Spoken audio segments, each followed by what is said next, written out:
So we have a quorum. Can I get some order in the room, please? Hello, good morning. Welcome everybody here. My colleagues, members of council, everybody else has quietened down. I'm trying not to call, Josh, I'm trying not to call your name. I don't want to do that. Thank you, and good morning, everyone. Welcome to meeting 24 of the Planning and Growth Management Committee. Welcome to the members of the committee, to the other members of the public in attendance, and to and all of you that are here. And for those in the room with us, the screen at the back of the room provides real-time updates concerning where we are in the agenda and what's coming up next. You can follow the agenda and debate on your computer tablet or smartphone tablet at www.toronto.ca/council. The Planning Growth Management Committee gratefully acknowledges it is meeting on the traditional territory of the Mississaugas of the New Credit First Nation, the Haudenosaunee, the Huron-Wendat, and home to many diverse Indigenous people and many other people that live in the city. Good morning. So we'll start with the agenda. Are there any declarations of interest under the Municipal Conflict of Interest Act? Not seeing any. Is there a mover for confirmation of the minutes? Councillor Perks, all those in favor? Any opposed? That is carried. We have a list of speakers and communications, so I think we should then go through the agenda next and see if there's anything that we can deal with. PG 24.1, Unilever Precinct Planning Study and East Harbour Application Review Update. There are speakers on that. PG 24.2, second update on the City of Toronto Archaeological Collections Repository. I don't have any speakers. Was someone prepared to move the staff recommendation? Moved by Councillor Perks. All those in favor? Opposed? That's carried. Item number 3, airport zoning regulation to protect hospital helicopter flight pass final report. It's time for 10 o'clock, as the clerk is reminding me, and there are speakers on that. Item 24.4, 39 Newcastle Street official plan and zoning bylaw amendment application refusal report. Also time for 10 o'clock with speakers. Item number 24.5, technical amendments to the zoning bylaw 569-213. There are no speakers. Public notice has been given. It's at 10 o'clock, so if we can deal with it then quickly, we'll try to do that. We can come, if it's okay with committee members, when we get to 10, I'll try and deal with that at the beginning, so it's one more item off the agenda. 24.6, Portland's Planning Initiatives final report. I don't think anybody's interested in that today. Sorry, did I hear some comments? And I know that our colleague is here. That's time for 10:30. Item PG 24.7, Murray Road Regeneration and Land Use Study. That's time for 11:30. I don't at this time have any speakers on it. PG 24.8, zoning bylaw and zoning bylaw amendments permit short-term rentals. That is time for 12 o'clock, and we already have quite a number of speakers on that. Yes, Councillor DiCiano. Mr. Chair, I've got a motion, if we can put it up on the screen, just with respect to this item. Procedural, correct? And it's just that speakers who have not pre-registered be allowed to register to speak for item PG 24.8 until 12 p.m. on November the 15th, which is today, after which no further registration is allowed and the speakers list will be closed. 2, that the length of public presentations will be limited to 3 minutes. And 3, that questions of speakers by members of council, including Planning and Growth Management Committee, be limited to 3 minutes as well, with one round of questions per member. We have a procedural motion. Can we have a vote? All those in favor? No problem. We can do whatever you'd like. Where would you like me to separate it? So 1 and 2 and 3 separated? 1 and 2 can be together. Oh, okay. Okay, so we are voting on 1 and 2. All those in favor?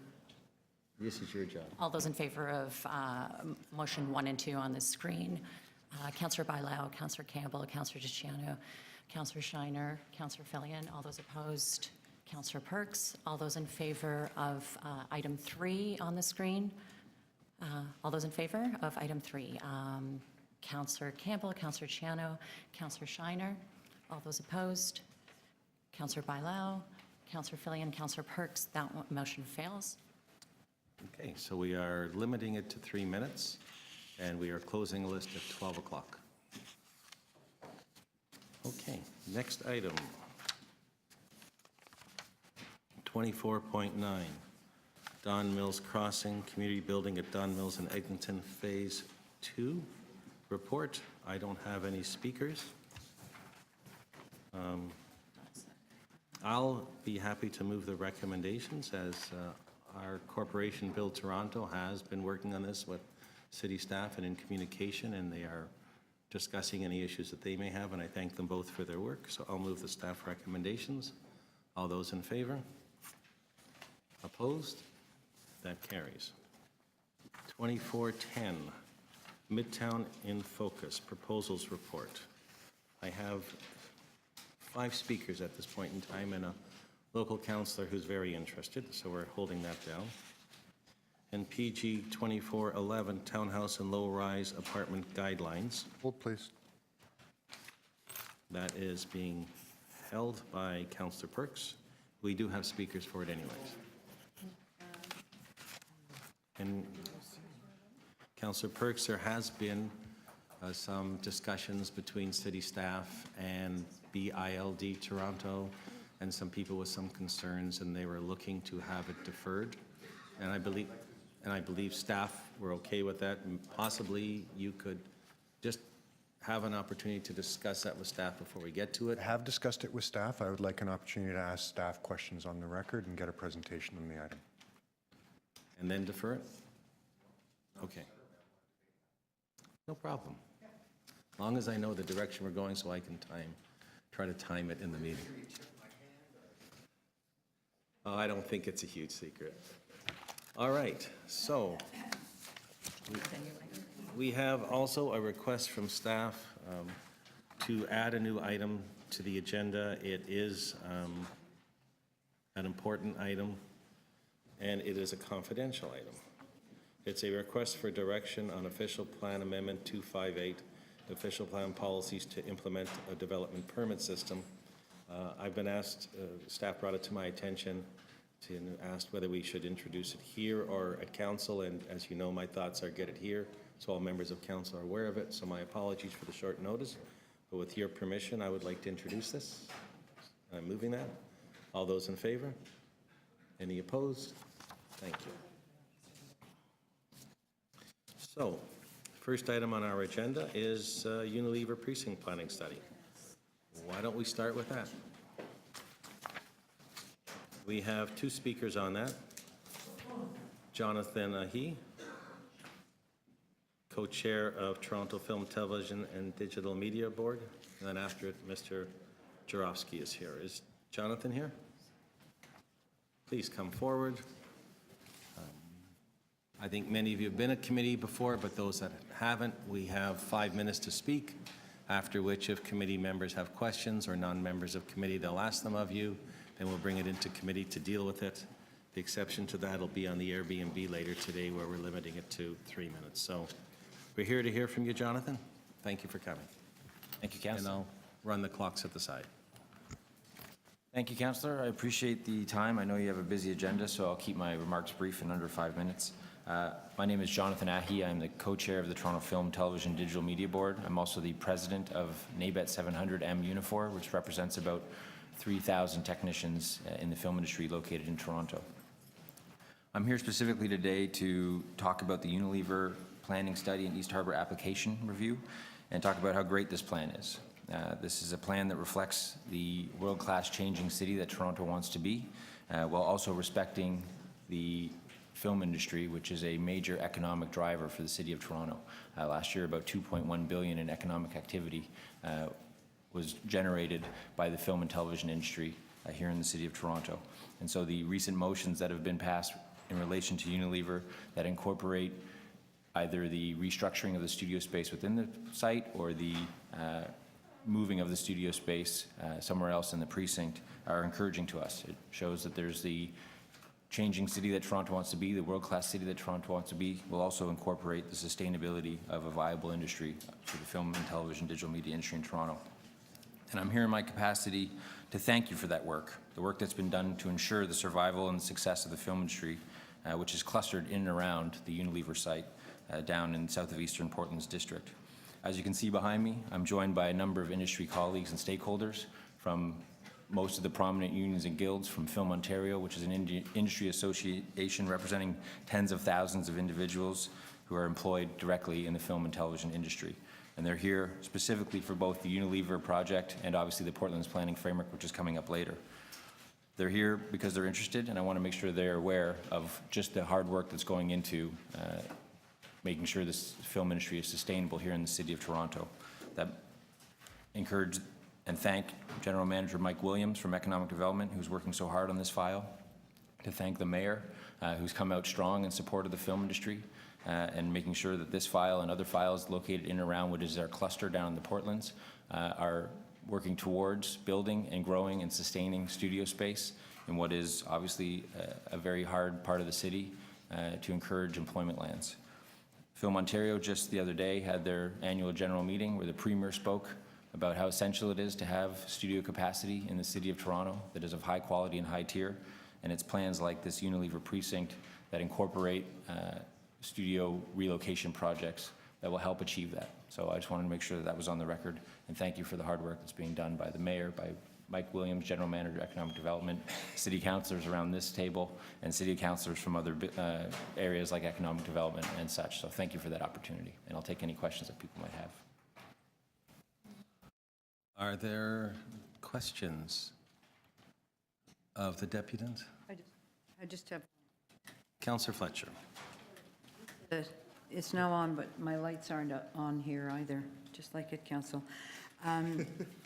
I just wanted, you are currently working with the General Manager of Economic Development on an overall studio plan, as referenced in some of the directions that council has given around the Unilever site and in general. Is that the case? I just want to be clear. That Currently are, so you are seized with that and he is seized with that. it's my understanding that Mike Williams is seized with developing a plan for the relocation of studio space and the development of studio space in that area, and I'm currently working with him in that capacity. Thank you. No other non-members? Any members of the committee with any questions? So Jonathan, I do have one because you were with the Premier last night, if I'm correct. I wasn't with the Premier. I was at an event the Premier was at. I unfortunately didn't get that close to her. Full disclosure, I was late for that event, and my colleagues are well aware of that. So, but yes, Look, the Premier was at Film Ontario. I had an invite many years ago. My friend asked me when he was in the toy business, did I want to meet Vanna White in a hotel room? I said yes, and I joined him and 500 other people. There you go. So I was there, but no, I didn't. Then yes, I was with the Premier last night. If I can take that, if I can take that lenience, sir. So I'm sympathetic. So my question of you is, sorry. We also have a Hempson report that talks about how we can get studios and support them in the city. Yes. And it says in there, if I read it correctly, that they need government support. Correct. Because the cost of land and to build in an industry that's hard to finance is difficult. What activities will you be aware of that the province can do to help fund additional studio space in our waterfront, as there is currently assistance with the current studio through an Infrastructure Ontario loan? Is there any discussion going on, and is there anything that you can do or we can do to help encourage that type of financial assistance? Absolutely. That's a nuanced question. And so last night, the Premier received questions about that exact same topic, sir. And it was specifically loan guarantees from the province, grants from the province. She mentioned it herself at the microphone, if I'm not mistaken, about grants from the province. There is a number of levers the province has at its disposal which it can pull to encourage studio growth. We are going up against other highest and best use challenges for properties anywhere in the city. We're clustered down in the Portlands, and there's specific challenges with that that are evident. And there are studio owners, studio developers. I am now, as part of my capacity as president of NABET, potentially going to be one of them in the near future. The industry is doubling down on that, putting money up, and the province and the city can definitely take part in assistance of that. I know, I'm trying to question, what did she actually say about it? Because we weren't there. Her exact pitch. Acknowledging at the microphone is wonderful. We're all politicians to acknowledge things. Did she say anything positive that we can go forward as a? She did. She is taking those steps, and without trying to disclose private financial matters of specific developers in the city. But I do know for a fact that there are studio developers that have been in talks with her where they have put forward loans and the suggestions of loans with certain stipulations. One of those is loans that are guaranteed by other parties. And so my second component to that is the city, if it really wanted to take bold initiatives, could be a loan guarantor for some of the loans that would be and grants that would be coming from the province to developers to build Tier 1 Class A studio space here in the city of Toronto. Okay, thank you. See other questions? Thank you very much. Now I have. Thank you for your time. Mr. Jurovsky.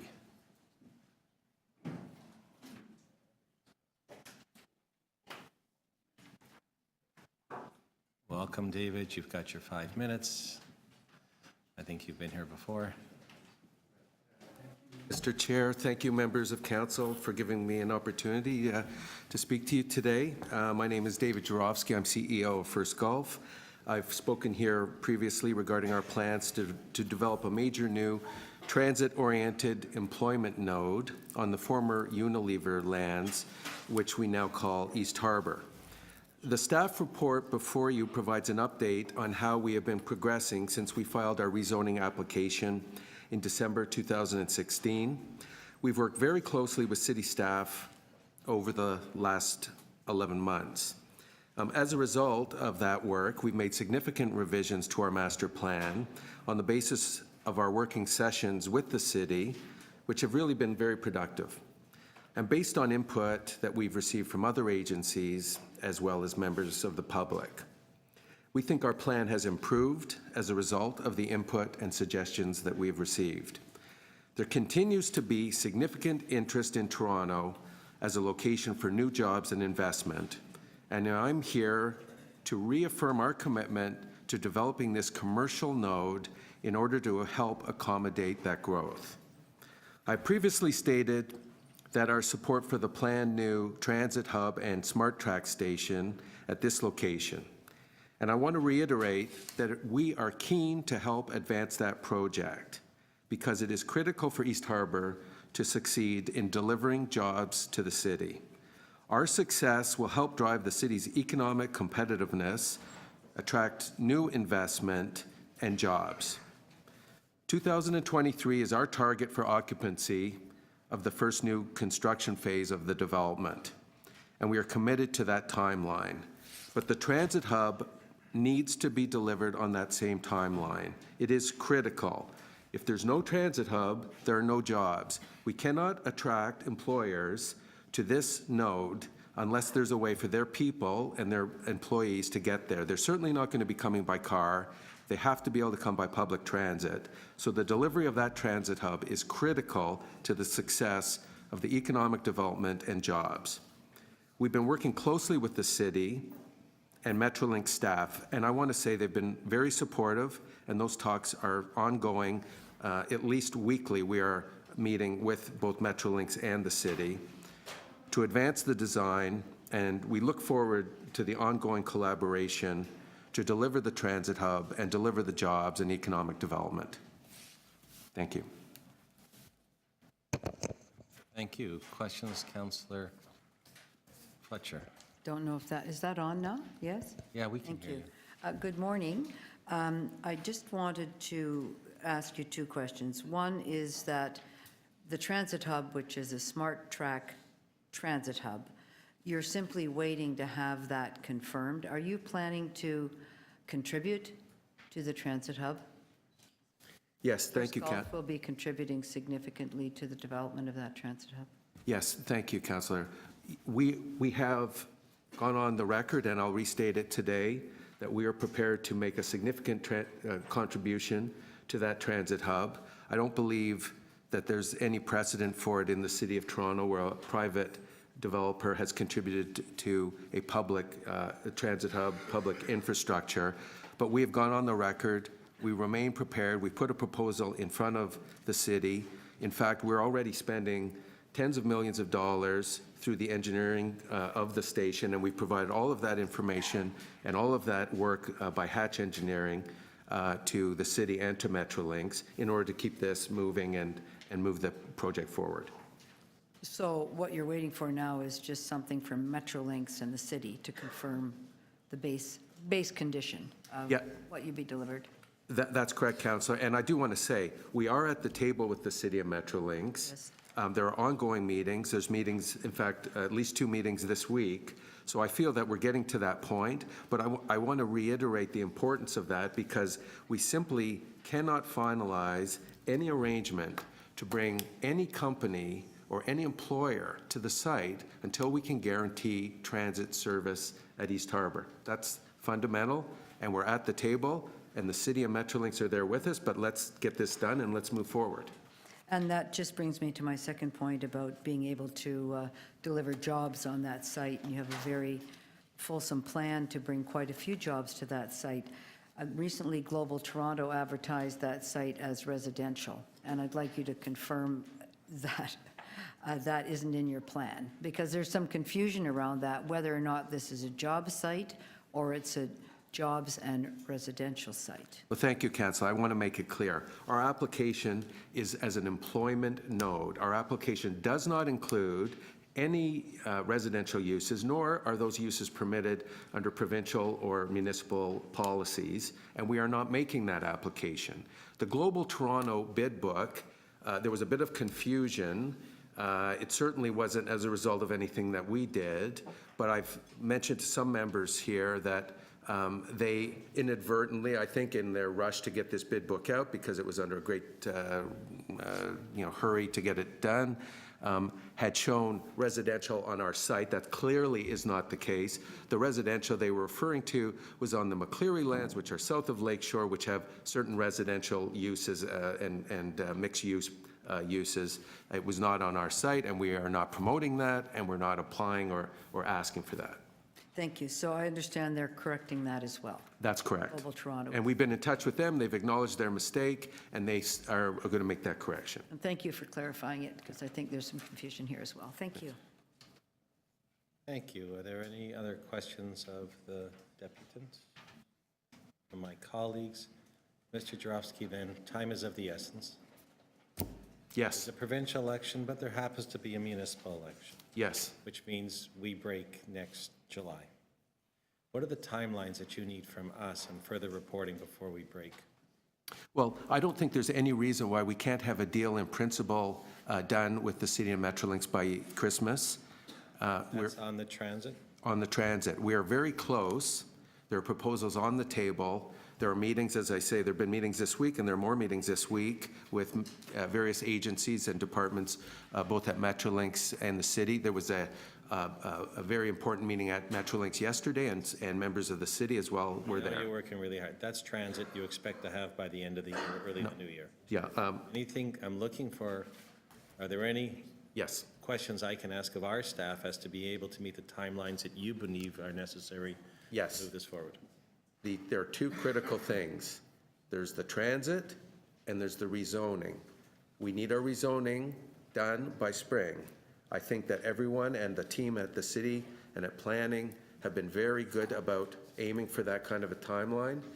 We are making every effort, and I believe that city staff and planning are, to get this before council for a vote to affirm the rezoning before the council breaks. So we're really aiming for spring, which means we've got really less than 6 months. Thank you. Don't see any other questions. Thank you very much for coming. Thank you. Appreciate your help today. I don't have any other speakers on my list, so members, are there questions of staff? None from none, so I do. Greg, the question is the timing of both the transit and the rezoning, are they looking as if they're achievable by the spring? Through to you, the chair, the timeline, we've been probably in weekly meetings with First Gulf, out in the public, working hard.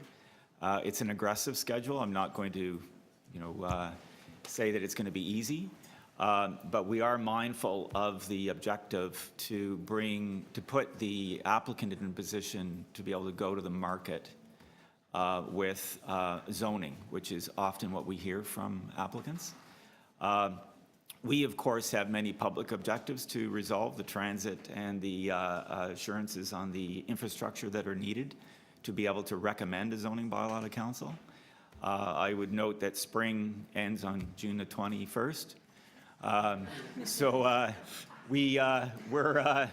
We know they maybe like a bylaw in April. We're working very hard with them, and we're mindful of the timeline. We've got to bring a fulsome recommendation to council that's appropriate, conditions any zoning bylaw that we feel is appropriate in a manner that council can support. So we're working hard on that. Thank you. And then a question of Mr. Livy, who's got his hand by his microphone speaker. The other area that I look at is in the maps, there are city lands there. And when I look at the map, I see a substantially more density on the private lands than I do on the city lands. And I don't know whether there should be more density or not on the city lands. But I would like to know how we can be assured and how you can assure us when this comes back that there has been additional lenses put onto this besides the planning framework, so somebody is looking out for the city's value of its land and having some pushback if they need to on what might be there. So, Mr. Chair, for some time, the city has been aware of the Unilever proposal, and at that time, we looked at the booth yard, we looked at the heritage structures, we looked at the operations. We have a yard relocation study that's been underway for some time. Obviously, the long-term potential of Unilever would mean 50,000 jobs in the precinct, and city lands, at least not the heritage buildings, but the additional lands would be a valuable resource. And so we're in the process of evaluating where and if we can relocate some yard functions to other sites to free up the lands eventually for other uses consistent with the planning framework that's emerging. There's no rush on this. We're taking our time. It's going to be very deliberate. We'll be back to council with any strategies that come forward, but we are aware of the opportunity. So, Don Mills Crossings, the land was already by council given to Build Toronto, so they are involved in that review of the process. This land is still with the city, but we're forming a new realty corporation. Would it be reasonable to expect that the realty corporation then, on behalf of the city and our divisions, would put a lens onto this as well? And if so, can you coordinate that and work with that in the new year so someone does that for a little bit of an independence that may have some knowledge here? And of course, always work with a local councillor and everything. So, Mr. Chair, I would say yes. General Josie Scioli has been, with her staff, looking at this file, is taking the lead, and of course, her relationship with the realty agency is evident. And those two things will be joined up as appropriate. Okay, thank you. Are there any other questions of staff? If there aren't, there are recommendations in here to receive the report for information, which I'll gladly do on behalf of. Oh, sorry, my apologies. I apologize. Councillor Fletcher, to speak. This is very important to you. Thank you. And I'm glad you acknowledged the local councillor, even though this is here at Planning and Growth and is such a big city building project.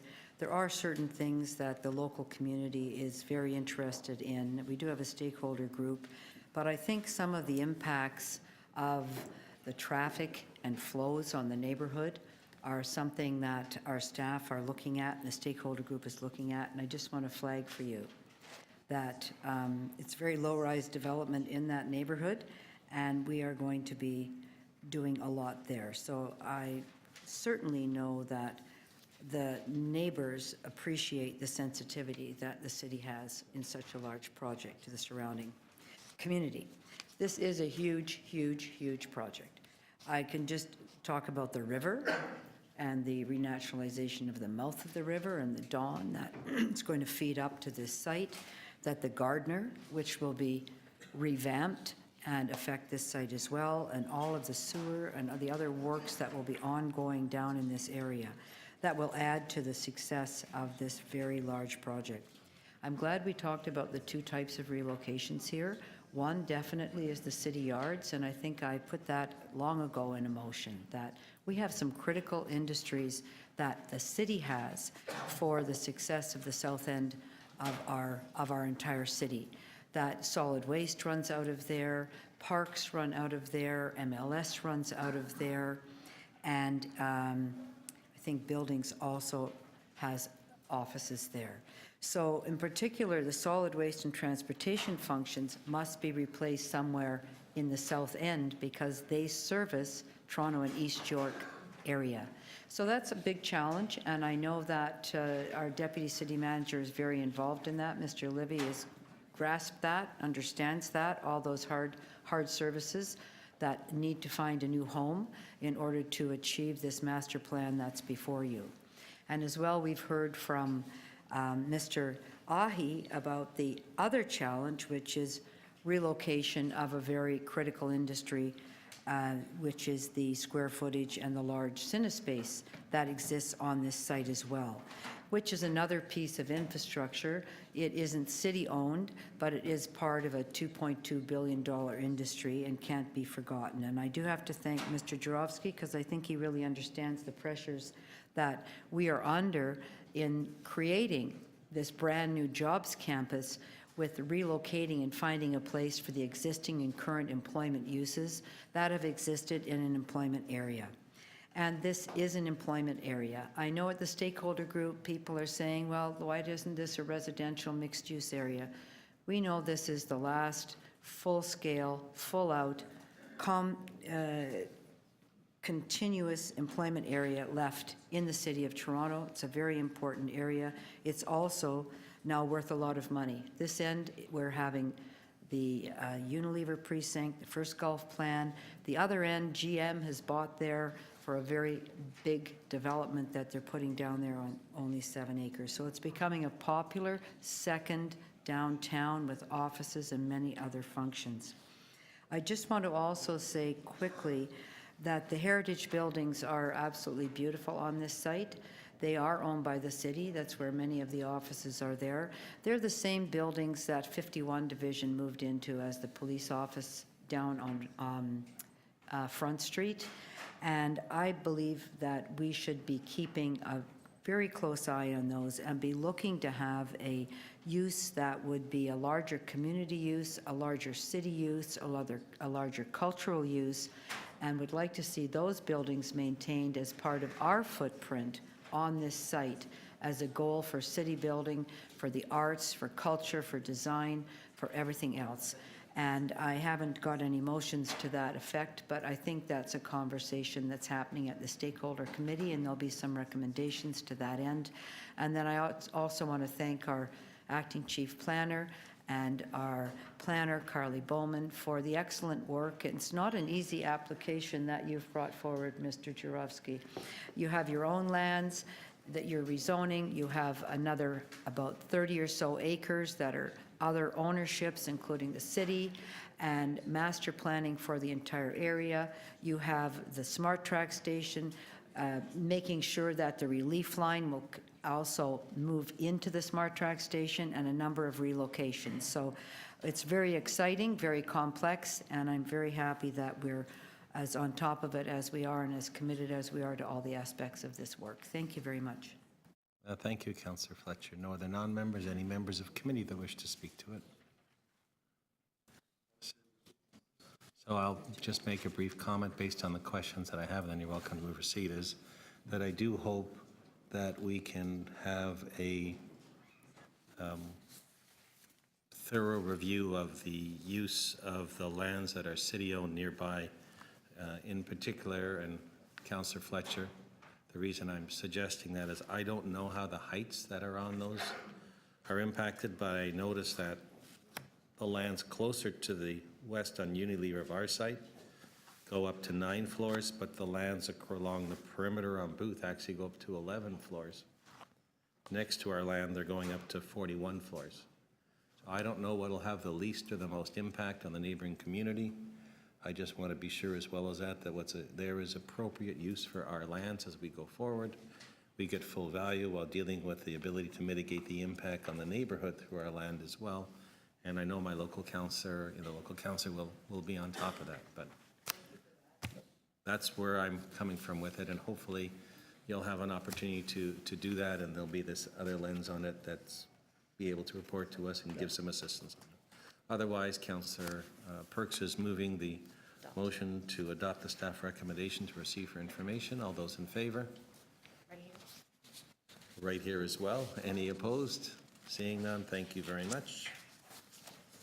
The next item on the agenda, as we've gotten to 10 o'clock, is the airport zoning regulation to protect hospital helicopter flight path final report. We have 3 speakers. The first one is Dr. Michael Apcon, President and CEO of Sick Kids Hospital. And the second speaker is Dr. Robert Howard, President and CEO of St. Michael's Hospital. And then we do have Michael Benetti from Affleck Green McMurtry. So welcome. Who do I have in front of me? So perhaps I'll start, change the order slightly, if you don't mind. I'm Bob Howard. I'm the President and CEO of St. Michael's Hospital. And to my right is Michael Apcon, Dr. Apcon, who's the President and CEO of Hospital for Sick Children. And on my left is Kate Lyons, who's a partner at Goodman's, who's been supporting our work on this initiative for quite some time. So thank you very much for allowing us to present today. Sir, just before you begin, you're doing 5 minutes and then they'll be speaking? I'm going to be more brief than that. Okay. So I'll be first, Mike second, Kate third. No problem. We have had people at last meeting that decided to sit together and have one person speak for a very long time. And that's why I was asking the question. Okay, thank you, and I'll restart your time. Thank you. So thank you to all for allowing us to present today. This presentation relates to the protection of downtown heliports, one of which is at St. Michael's and the other which is at the Hospital for Sick Children. These heliports serve basically the transfer of critically ill patients from a number of different venues to our hospitals. These are generally very sick patients who need urgent care. The types that you might expect to be accommodated by the helicopters are trauma victims. In that regard, we talk about the golden hour, which is the first hour after a trauma that is the time when lives can be saved. And once you get past that hour, the mortality rate actually skyrockets considerably. But it's more than that. Any patient that requires specialized acute treatment. So these are often transfers from other hospitals where they've kind of reached their capacity to care for the patient. They need more specialized complex services like brain surgery or cardiac surgery, or they have severe infections, that sort of thing, that require very specialized care. And they're very sick to transport, so that quick and rapid transport is a necessity. Other conditions like organ transplantation, which is a downtown Toronto function, those sorts of patients might come. So that's a brief introduction. St. Michael's is an adult acute care hospital that provides these specialized services, and the Sick Kids obviously is pediatric, providing the same sorts of services, but for younger patients. And I'll turn it over to Dr. Apcon, but given their proximity to the Mount Sinai and the University of Toronto General, University Health Network, they also serve as a site for transfer of patients through their tunnel system to those sites from Sick Kids. So, Mike, maybe over to you for the Sick Kids perspective. Thank you, Dr. Howard. The heliport on the roof of the Hospital for Sick Children serves the entire University Avenue hospital set. We receive roughly 1 child a day, 2 sick kids by helicopter, and the kind of patients that we're receiving, the kind of babies we're receiving are coming to sick kids for services in many cases that are not available anywhere else in the province. And as an example, over the last few weeks, I've come to learn, met with 2 families, one both with newborn babies that were transferred very soon after birth for complex congenital heart defects that are not cared for anywhere in the province except at sick kids. One baby came from Aurelia, the other came from Windsor. Both received life-saving procedures almost immediately after arrival. And what you need to understand is that the level of expertise necessary to stabilize, transfer, and care for these children is not really available anywhere else in the community hospital setting, and has very limited availability outside of sick kids within the province at all. The difference between a 3-hour transport from Windsor and a half-an-hour helicopter ride is, in a very real sense, the difference between life and death for these babies. And so having access to the heliport in close proximity to our intensive care unit, our operating rooms, our emergency department is really of vital interest to the children of Ontario. So the final speaker will be Kate Lyons from our support, who's been supporting this for several years. Thank you, Doctor. It's a privilege to be here today. The hospitals contribute so much to the city, and the city has contributed so much to the hospitals. It's been a long-standing and very productive collaborative relationship. What's before you is an unusual bylaw. It's a bylaw that is being enacted pursuant to a federal aviation regulation. The federal government regulates flight paths, so in order to properly protect them, to prevent buildings from encroaching into the flight path, the federal government regulates that, but the challenge is, and I'm grateful they don't do this, they cannot issue building permits.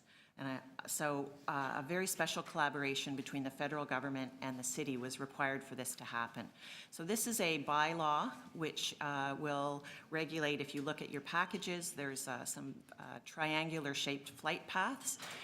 Any building in those flight paths is going to have to submit to the city as part of their development application an aeronautics report to demonstrate that the building and structures don't interfere with that flight path. You've heard from and that study, if you're in that flight path area, will just become a routine practice. We've been working with the city, Sick Kids in St. Mike's, for a couple of years implementing this. It's gone very well, and this bylaw just allows the formal regulation in a way that can be enforced. We're very grateful to the city. I think the city's being a leader here. We're grateful to the province who stepped in and assisted with the minister's zoning order while this regulation was being dealt with. And we're grateful to the federal government for coordinating with us. So we're happy to be here, and we have an aeronautics experts and some others here to answer your questions if you have any. Thank you. Thank you. Are there any questions to the deputants? I have one. We were circulated some revised pages 9, 10, 17, and 18. You've seen them? Yes, we have. And they properly reflect the flight paths that you need protected? Yes, they do, sir. Thank you. Thank you very much.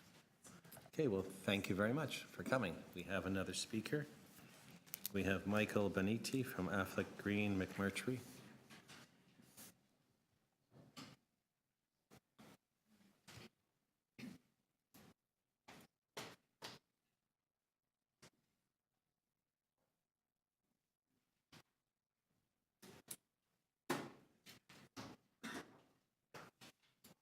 So, Michael, you've been around 5 minutes, and then if we have questions, we'll ask them of you.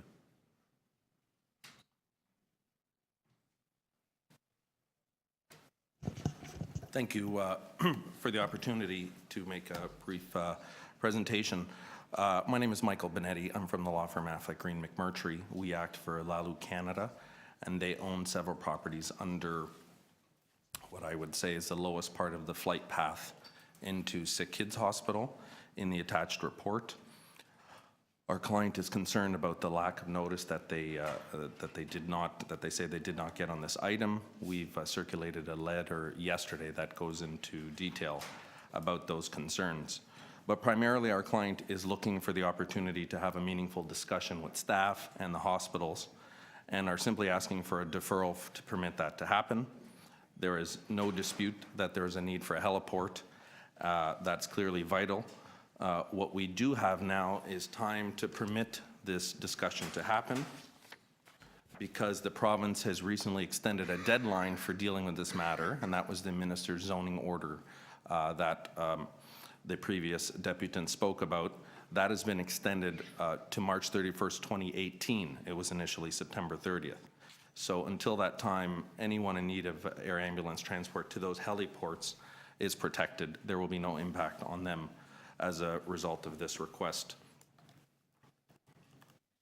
There was some discussion of a redevelopment of Sick Kids Hospital, and our client would like the opportunity to discuss the impact of that.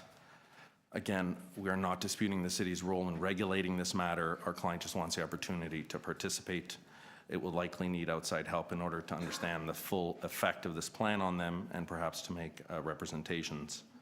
Essentially, I'm appealing to your good graces in order to permit our client and likely many others the opportunity to make submissions and proper representations to staff. What we did is circulate a list of 50 municipal addresses within a couple of blocks of the Sick Kids heliport of owners, names of owners, which may assist the city if with notice, for example. One of those addresses is a condo building, so there are potentially hundreds of people who are under the lowest part of that flight path who may also be interested in making representations. And those are my submissions. Thank you. Questions? Councillor Perks? Thank you very much, Mr. Benetti. I understand that, you know, you want some time with your client to think whether or not to have any comments and want to make representations, but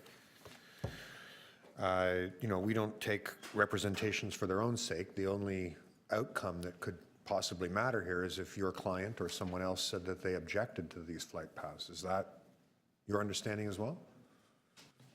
Well, thank you for the question. I think the point that I'm trying to express is I don't know what my client's going to say, because they feel like they basically tripped over the fact that this was on the agenda. I understand that. I understand that. But, you know, if your client comes back and says, well, you know, these are fine, then it's moot. So the only instance in which it wouldn't be moot is if your client objected to the flight paths as proposed here. I don't think I can answer that, because I don't know what the representations may or may not be. I'm not asking you what they'll be. I agree with you. It would be moot if they say, it's all good, right? That clearly, I can agree. Yeah. I'm not trying to. So that leaves one case, which is they're not satisfied. They may have representations that staff have not considered in making their report. I think we've had our fun. Yeah, we did. Thank you. Are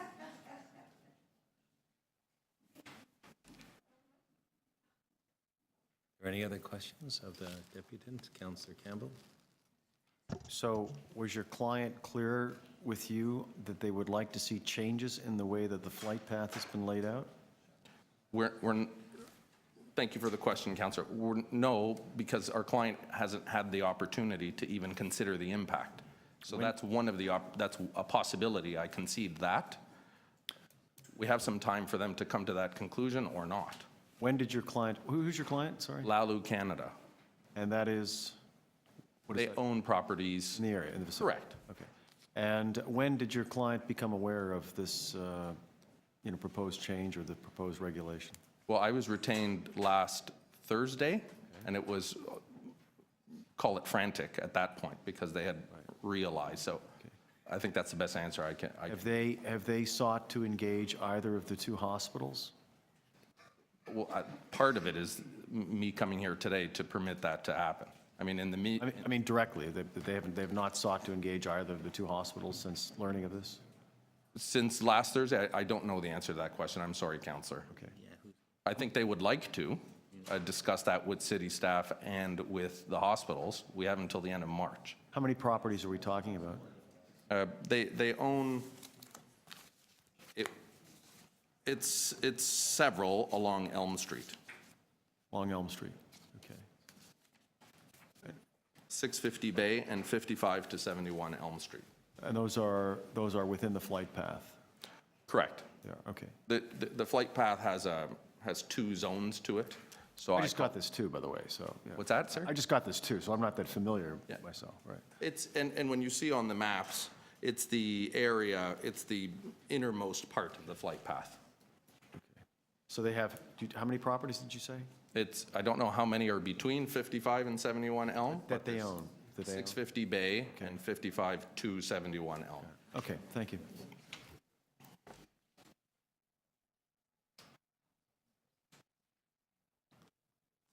So, Mr. Benetti, I understand the request and I understand the concerns sometimes with people not knowing about things. It's a flight path. And I don't know if there's any way to actually change the needs to protect that area. And you're telling me you're new on the file. Has your clients had any discussions with these at all? And second question is, from your purview, do you think that they could actually change the middle of the flight path where your buildings are so it wouldn't have the impact that it might have with the reporting? I don't have, unfortunately, don't have, thank you for the question. I don't have an answer to the first part of your questions about what discussions they have or have not had. And the only comment I can make to your second question, Councillor, is this, under the Federal Aeronautics Act, the federal government is satisfied if the city engages in this type of regulation according to its own processes and procedures. So the federal government says, you City of Toronto, as long as you do it in the manner in which you regulate zoning, we're happy for you to do that. So the comment I'll make that pertains to your second question is, this is the first time the City of Toronto is doing this. There's been an objection raised as to potentially lack of proper notice. If this is the first time the City of Toronto is doing it, and in light of the fact that there's lots of time between now and March 31st to do that, then I would make a respectful and humble submission that the city should get it right the first time it's going to promulgate some type of regulation. So I don't know whether or not it will change the zone. I think the point is a procedural one. There hasn't been adequate time for a public consultation. And the one attempt at a public consultation that was held, only 3 people showed up. So it's perhaps my client and a lot of other people who had no idea and frankly no opportunity to give that input. At the time that public consultation was held, there was this looming September 30th deadline to get it done. There was a provincial ministerial zoning order that was set to expire. They've pushed that back. So in all good credit to the city staff, they managed to convince the province, please push back this deadline, protect these patients who need to land at this hospital until the end of March 2018. So again, it's my respectful submission. We have the time. City staff did a great job in convincing the provincial government to push it back. Why not use it to get the input that at least one client, my client, is saying that they didn't have the opportunity to give? Okay, thank you very much. I don't see any other questions. I don't have any other deputants. We'll now bring it to committee. Any non-members of committee with questions? I don't see any. Members of committee, Councillor Perks, you have questions, and then Councillor Campbell. You want to speak? Do you have a question, Councillor Campbell, of staff? So the community consultation that drew an audience of 3 people, I guess the question to staff is, how was the notice circulated? Was it done in the typical way that we would circulate a development application notice? Through the chair, the notice was put in the newspaper. Given the size and scale of the consultation area covering large portion of the downtown, you're literally dealing with tens of thousands of occupants. So that procedure is consistent with matters that are subject to that level of notice, and it's in accordance with the city's procedures. It was put in the newspaper. Yes, it was. We didn't read the newspaper. You didn't see the notice of the change then. I would also add that the issue has been in the public domain probably for about 5 years. There are existing zoning provisions that have been questioned that are in the zoning bylaw that are applicable for sick kids. Okay. The city has been managing on a site-by-site basis for the last long period of time to negotiate with development that comes in that pierces these flight.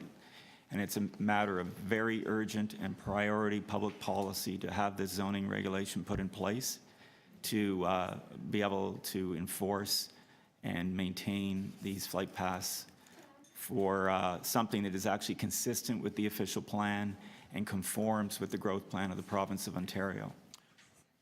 Okay, so I understand that. Would there be, what would be the risk or reverberations if this was put off a month? As I indicated, we've been managing this through literally hundreds of tall buildings applications across the downtown. And frankly, my recommendation is to urge you to approve this because our ability to manage this without an appropriate zoning bylaw is at risk every day. Okay, thanks for the answers. And the Deputy City Manager wanted to comment as Can I just add that because of the site-by-site work that we were doing with Sick Kids and St. Mike's to protect the flight paths, the federal government and the province both indicated a desire for the city to enact such regulations. The province in 2016 enacted a zoning order, which is unusual for them to do a zoning order in the city of Toronto, in order to give us time to do the bylaws that would nest under the federal flight path regulations. So we're just carrying out their wishes reflected in the needs and aspirations of the hospital to protect those flight paths.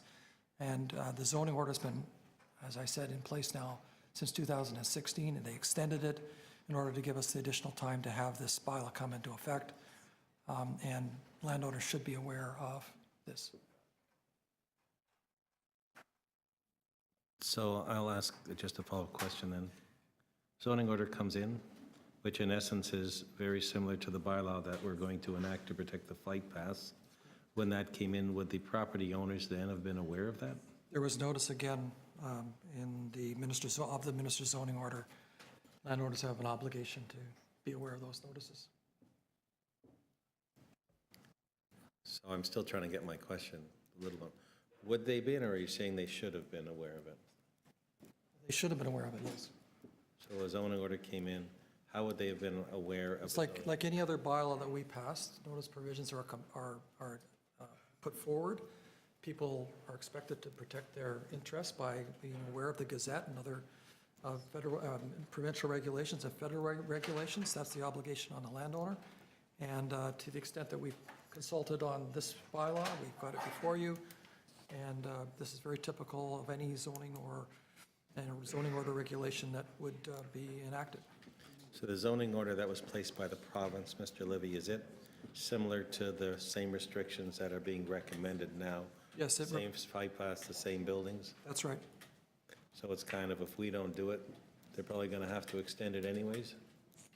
They have extended till next year, and if our bylaw doesn't get enacted, I'm assuming we would be compelled by or requested by the hospitals and others to continue on with that zoning order. But typically, the province does zoning orders as an interim measure, expecting that the municipality will enact the appropriate bylaws to protect the public interest.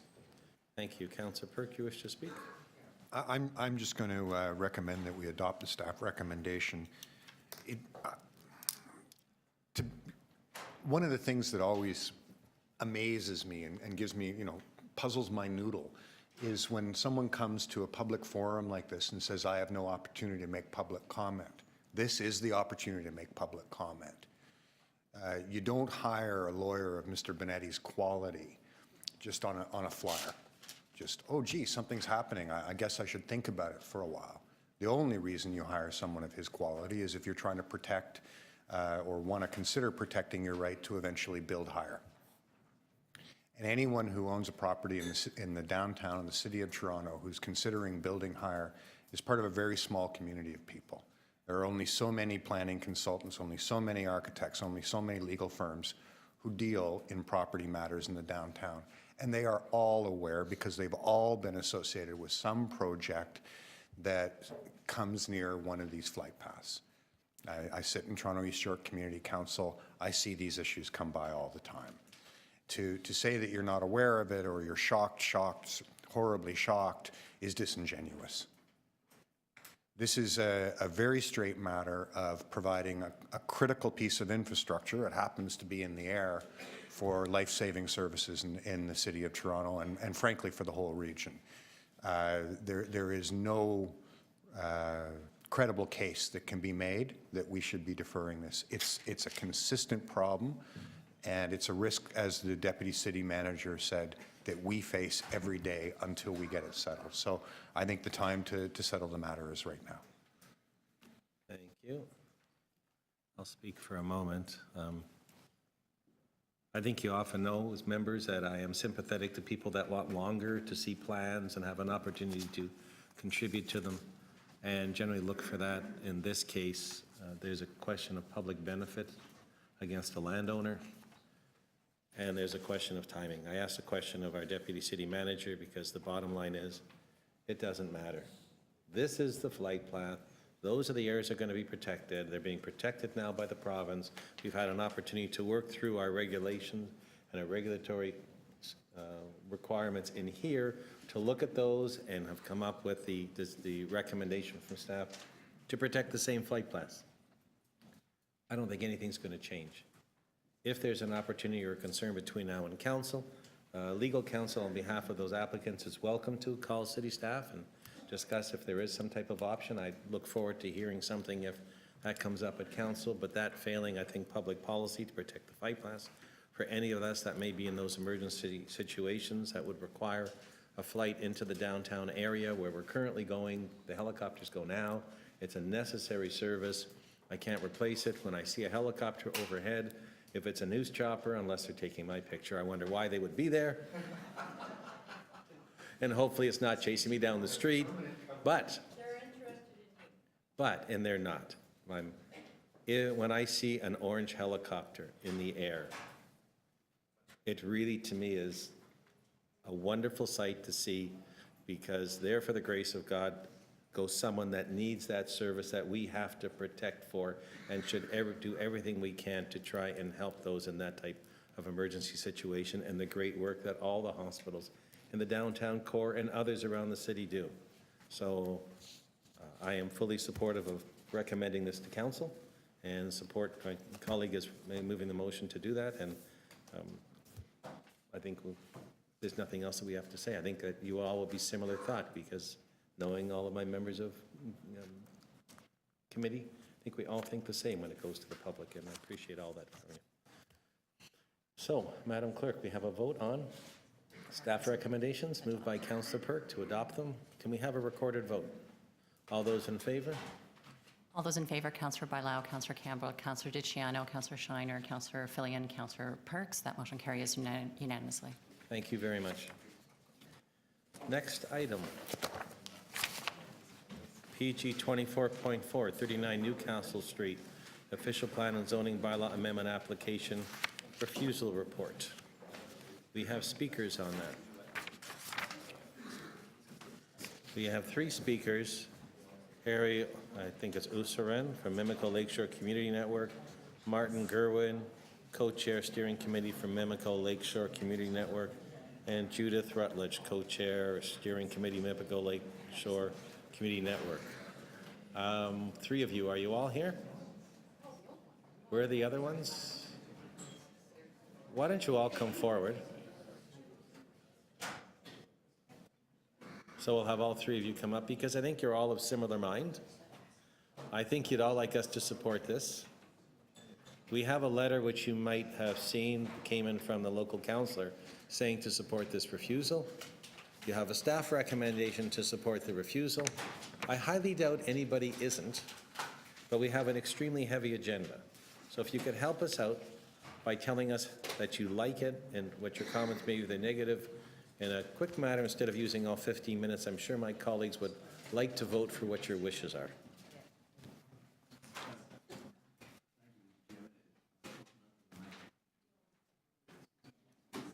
So just tell us who you are as you're speaking. My name's Martin Gerwin. I'm one of the co-chairs. Sorry, can I have some order in the room, please? So the deputants don't have to yell. One of the co-chairs of the steering committee of Mimico Lakeshore Community Network. Yes, we'll keep our presentation brief.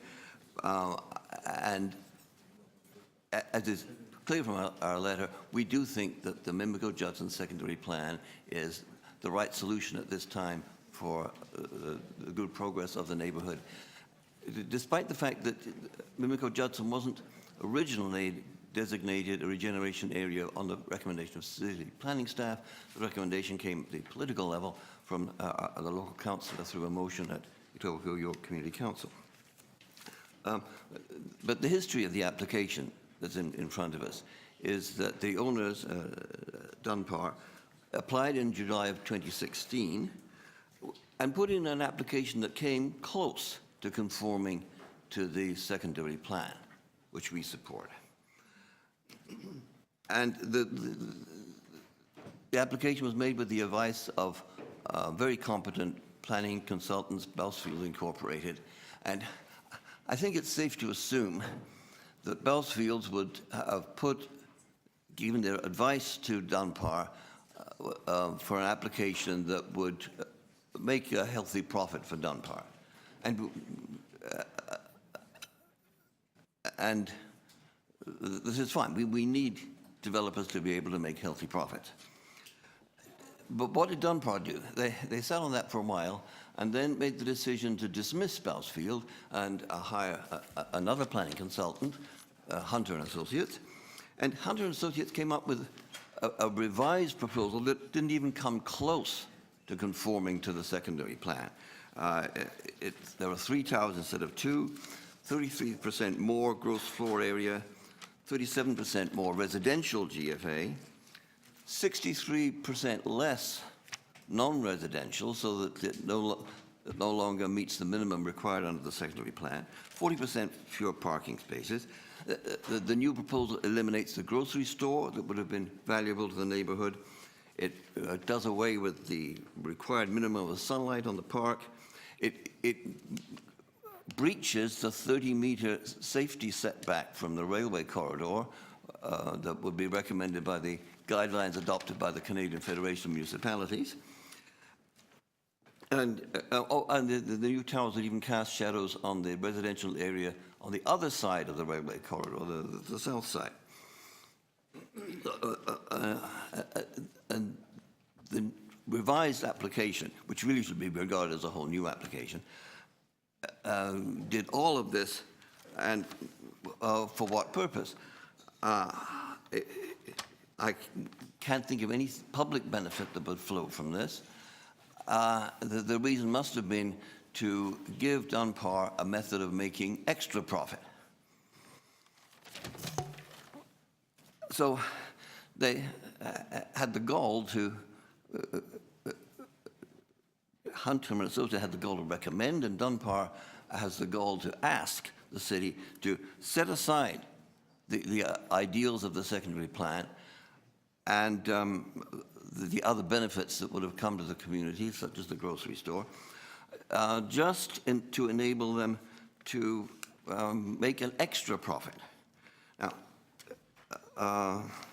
this we submit we don't need. There's a need for developers to make good profits and stay in business, but there's no case for allowing this untrammeled greed of seeking so much extra profit and having to cast aside the provisions of the secondary plan in order to do it. So we would like to see City Council give the City Solicitor a very strong mandate to insist on a development plan for 39 Newcastle Street that approximates the original application and is in keeping with the spirit and the letter of the secondary plan. People like, if I can just add one more thing, people like ourselves who try to make that sort of case and stand up for community values against overdevelopment tend to be charged with being NIMBYs. So can I get you to wrap up? Yes, I would wrap up by saying that we're not NIMBYs. We have a slogan, an acronym from what we stand for. It's pretty ugly to ever catch on, I think, but it's OGTIMBY. Only good things in my backyard. So OGTIMBY, please. Thank you. Now, did you speak for your colleagues, or do they still want to speak? Could I just add a little bit? Sure. My name is Harry O'Sorin. I'm part of the Mimico Lakeshore Community Network. I think if you adopt the recommendation of the planning staff to refuse this proposal, then I think that sends a signal. But I don't think the signal is strong enough to rogue developers who disregard the secondary plans. This is a time when we need to steward our resources, honor what's being done by planning staff and by community groups trying to create a healthy city. And I think it's time that the Planning Management Growth Committee and the City Council figures out some way to contain some of the developers who just simply refuse to accept secondary plans that have been developed by the community and by the planning staff. I don't think we want wanted posters in the post office exactly, but I think some kind of a pre-authorized or pre-approved developer who hasn't got this kind of a record of proposing development that's totally not conforming with the secondary staff. That's my only suggestion, that's not just signaling a refusal here, but go a little further and say to developers who continue to do this, we will not put up with this nonsense. Thank you. Are we okay? Yes. A final comment about the speculative environment that we're clearly in at the moment. Interests of the community. In due respect, Yes? this isn't about all other applications or speculative environment. This is a refusal report, and we really want to hear deputants. Are you in favor or opposed? And if there are changes to make, let us know about them. In favor of a refusal report and urging the city to suggest to its lawyers that they defend the city planners. Thank you. Thank you. Appreciate that, and I do appreciate you coming in and letting us know your thoughts. Are there any questions of the deputants? Okay, thank you very much.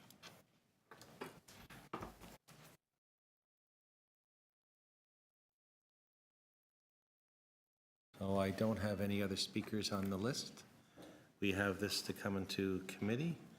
If I could just speak, so in that regard, I have to move staff report, which is in 24A, which was also sent to you. It's a supplementary report. So the motion is to adopt the recommendations in 24.4A. And I will speak briefly to that. So where the city had an application and wanted to refuse it and work diligently with the developer, came to a point where we could not find the application going forward and wrote a refusal report, the developer called its solicitors to go out and to appeal to the Ontario Municipal Board on the failure to make a decision between the time that we wrote the report and it came here. And that's the problem with our current system now, is you're working in good faith on both sides. You can't come to it, you have a refusal, and then it's appealed to the board where, and the problem is, a revised application can be now placed in front of the board that our staff won't know what it is until they're actually at the hearing, and that continues to change. So now, instead of commenting on a fixed target, we will do everything we can to have our great legal staff go to the board on a moving target and not quite knowing what it is, and it really does waste an awful lot of time when it gets there, and our staff in trying to get applications through the process that we have difficulty with. So it's disappointing to see that this type of action is going on, and I would suggest to you this type of action on the appeals and not working with council is probably, in that of the industry, is why that the Planning Act is being changed. Because if you continue to approve a process, then the provincial government has to act, and the pendulum is now swinging the other way. So I am happy to move the recommendations in the supplementary report. Are there any other speakers? Seeing none, all in favor? Any opposed? That's carried.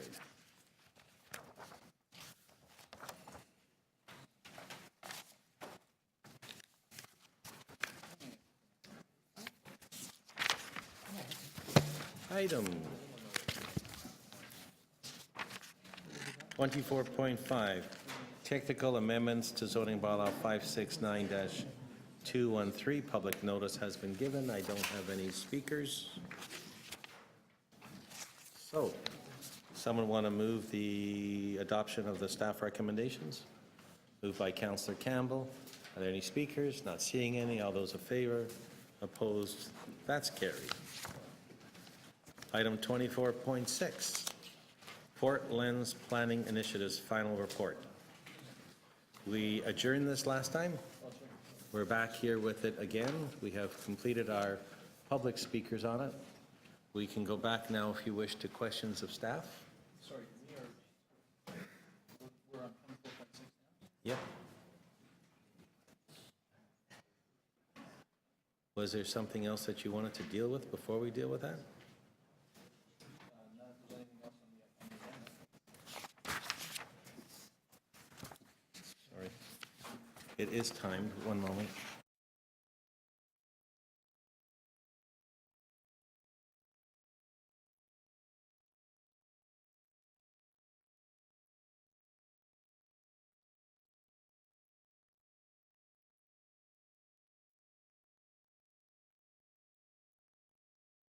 Sorry, I was just conferring with the clerk if there was anything that was held that we could deal with, but we can't in advance of this. That would be quick. So, Portland's Planning Initiative's final report. Are there questions of staff? Councillor Fletcher, do you have any questions of staff on this? Well, this is your opportunity. And then we're going to bring it into committee members' question of staff and then the speakers.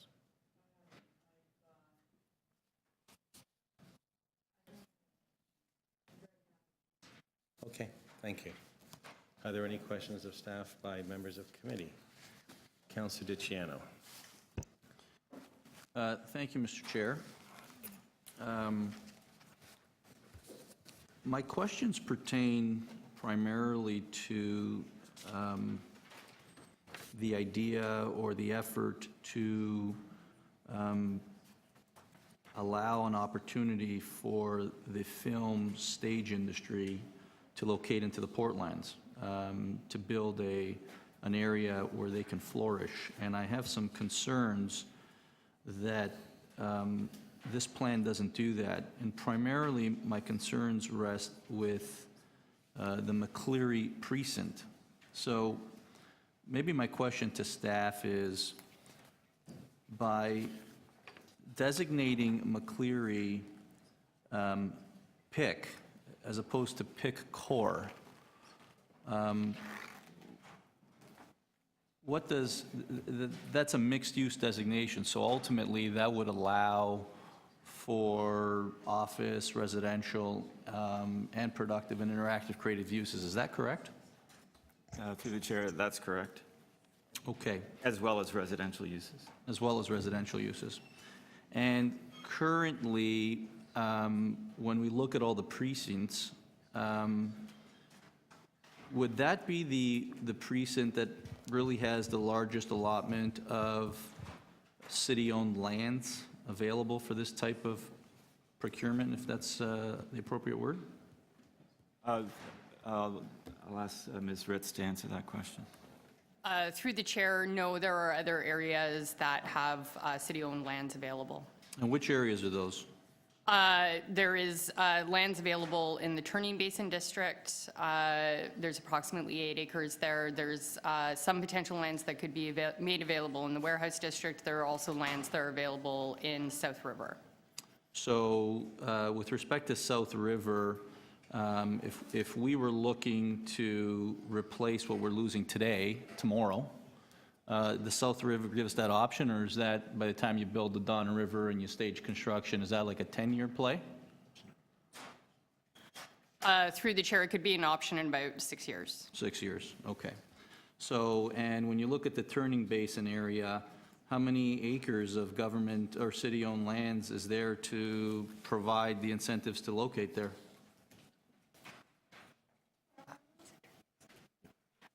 Currently, there's approximately 8 acres of land that is city-owned that could be made available. 8 acres. So McCleary, let's go back to McCleary. How many acres of city-owned land do we have? Sorry, could I just ask, and I'll stop your time for a moment? Can you put a map up? And maybe it's helpful as you ask the questions. I know you don't have it, Councillor, but you have the one in front of you. And then maybe staff can just let us know where those spots are. You don't have to pay $20 for that.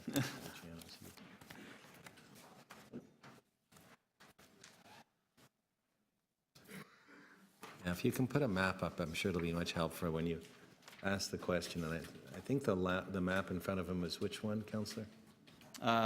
It's in the book, page 96.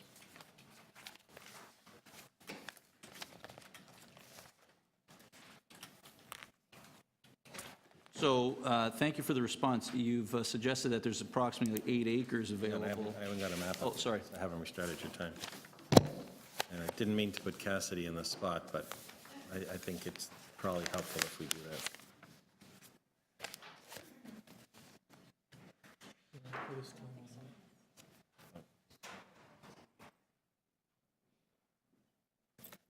You had 2 minutes on and we hit the off and the restart.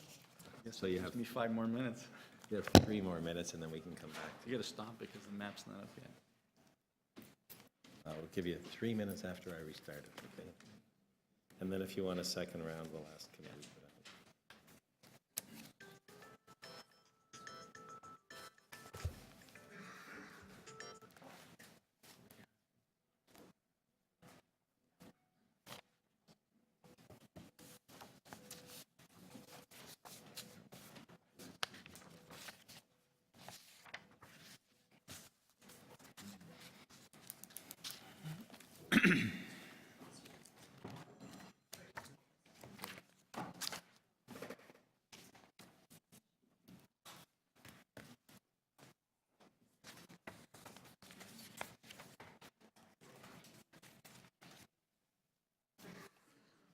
My apologies to everyone, because I caused this problem, but I think the map would be helpful.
Mr. Chair, I'm ready when you're ready. Okay, Councillor DiCiano.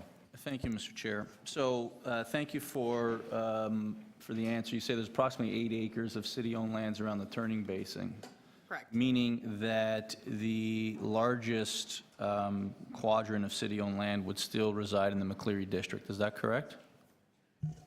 Through the chair, the 8 acres in the Turning Basin District could be a full consolidated lot. The land ownership in the McCleary District is currently separated by public streets, so it's not all one contiguous parcel. Okay. So if the opportunity with 12 acres presented itself to build or to provide incentive for stage companies to locate in the portlands, by creating this PIC and not PIC core, I've heard loud and clear from planning that the current PIC core around the current studio, Pinewood, is because we don't want residential around the current studios. So why would we want residential around potential studios at McCleary? So, Mr. Chair, I'm going to jump in.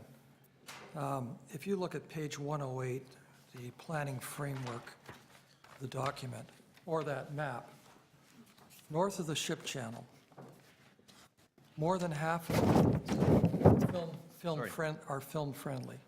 So you'll see that except for Villiers, the new river and the spillway, the concrete Eastport campus, and McCleary Park, all the designations in this planning framework provide film-friendly designations in aid of the program that Mike Williams and Economic Development through the film studio are doing to ensure that uses are promoting film.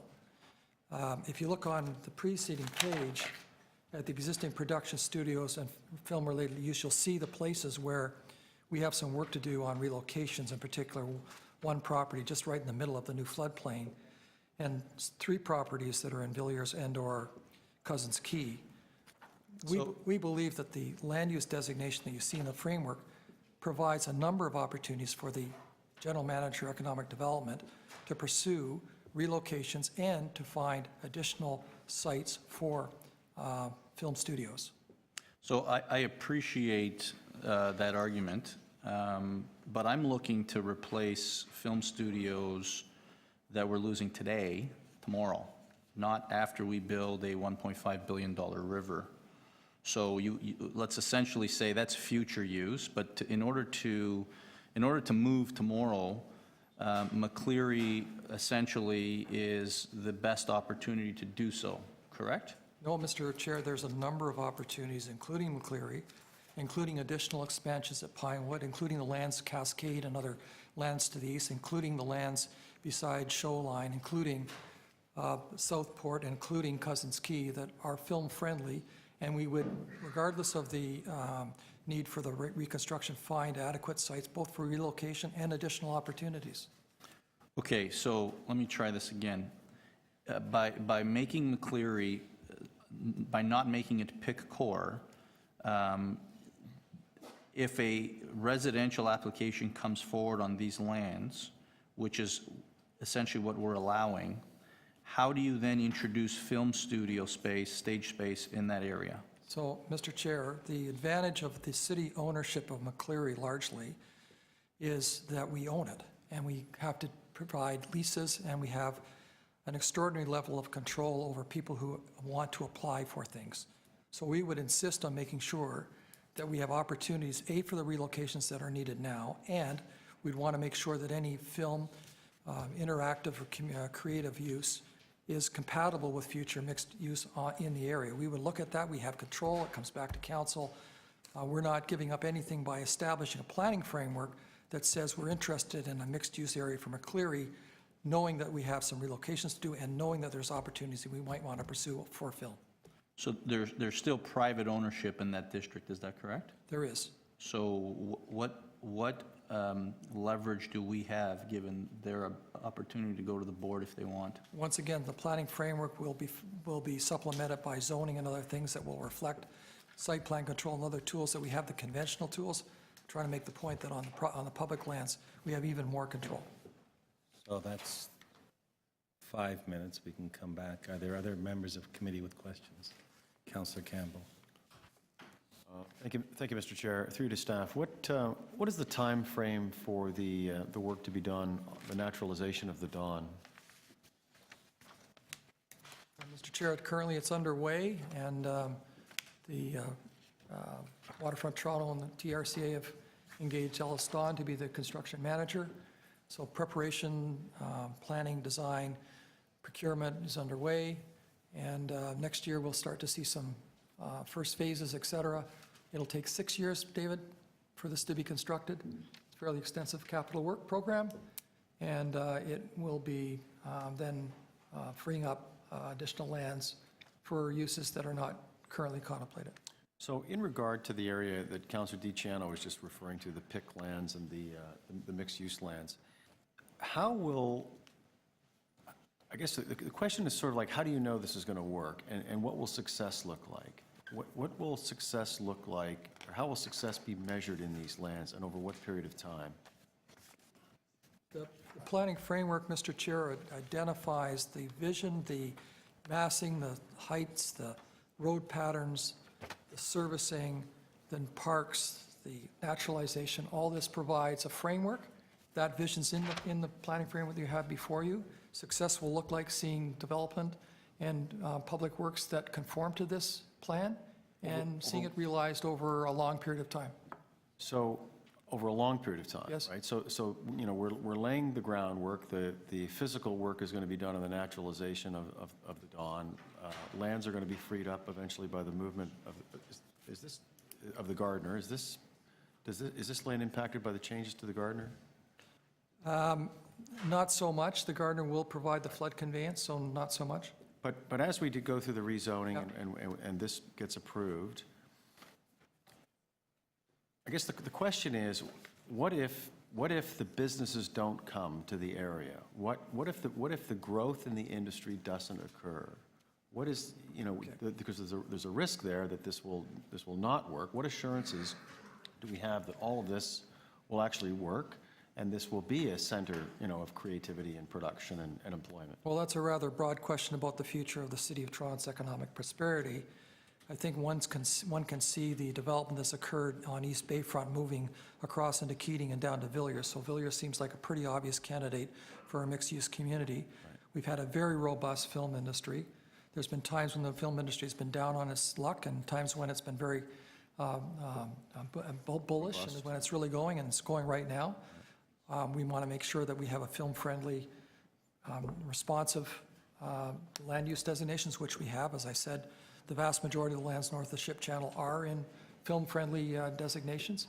And we have lots of interest from a variety of people of locating. There's been recent inquiries and suggestions about other studios. Mike Williams and his team have been vetting them.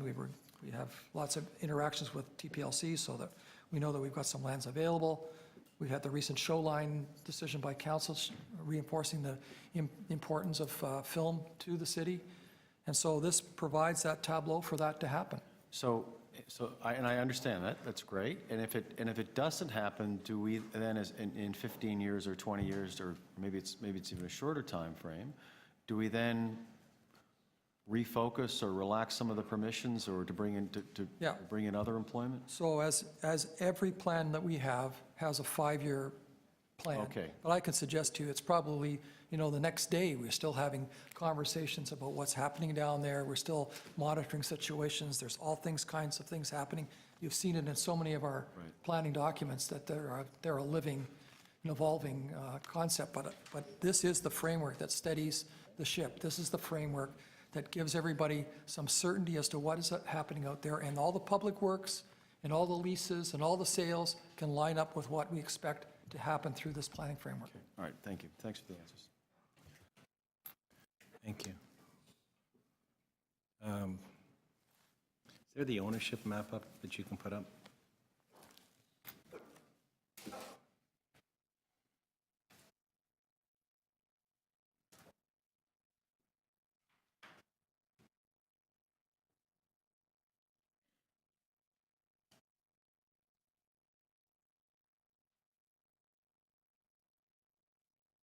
Again, my apologies to my colleagues, but a map, if I know the question I want to ask and they answer it verbally, it may not help without an ownership map. So, can you point out for me the area where the current film studios are? Mr. Chair, all of the studios? Sorry, Pinewood Studios are. Mr. Chair, the Pinewood Toronto Studios is currently located in this vicinity here, so south of Commissioner Street, between the Don Roadway and the existing Bouchette Street. Sorry, it's down that quadrant there. Yeah. And McCleary is to the north. There's a purple piece and there's blue and hatched purple. Which piece do we own outright north of, in the McCleary district? Mr. Chair, we own this parcel of land up here, and we also own this parcel of land here. Is it leased? We own this, but it is on a long-term lease. So the purple that you own over there, is it leased or occupied or not leased at present? Mr. Chair, it's vacant, unleased. So that is together the two pieces are 12 and a half acres? Roughly 12 and a half acres, yeah. Okay. Now, the site that is South Island or whatever it's called is where? South River is located South River. down here. And what's on that? There are a couple of short-term uses, a company that recycles soil, and another small use. Sorry, I can't recall the company name. The rest of the lands are vacant. And part of that land's going to be used during the reconstruction and occupied of the river? Mr. Chair, that's correct. The one thing to point out in the McCleary district is that there are also flood protection requirements that need to be constructed adjacent to the Don roadway as well. So then the timetable for the McCleary floodproofing and the South Island floodproofing are what? Or whatever. Mr. Chair, South River is approximately 6 years. And McCleary? McCleary, it would depend on where the site would be potentially located. So there are some near-term opportunities. There are some opportunities that would have more challenges that would need to be overcome. Okay, and then can you point out the other studio lands that are currently there? Mr. Chair, just to clear, Studio- like all of studio- the studios? Sorry, city-owned lands that could be used for studio purposes. Mr. Chair, down in this particular area here, so this is the 8 acres that I was referring to, as well as in the warehouse district in this particular location. There is a short-term lease on this particular property, and TTC has a Wheel-Trans facility located on this property, so there would have to be accommodation for that. And where are the studios that are currently, which ones being lost because of the reconstruction of the river? Mr. Chair, for the river, there is a studio use that it's the Jumbo Stage. There's also United Rentals that's located within the building. PS Production is located in this vicinity here. There's also another old warehouse that's been adaptively reused for a studio at 54 Commissioners, which is located in this location here. And what studios have moved out of the area? What lands were studio lands and are longer studio lands in the area? So, pardon, Mr. Chair, if you could repeat your question. There were some studios that have left the area, closed down. So where were they located?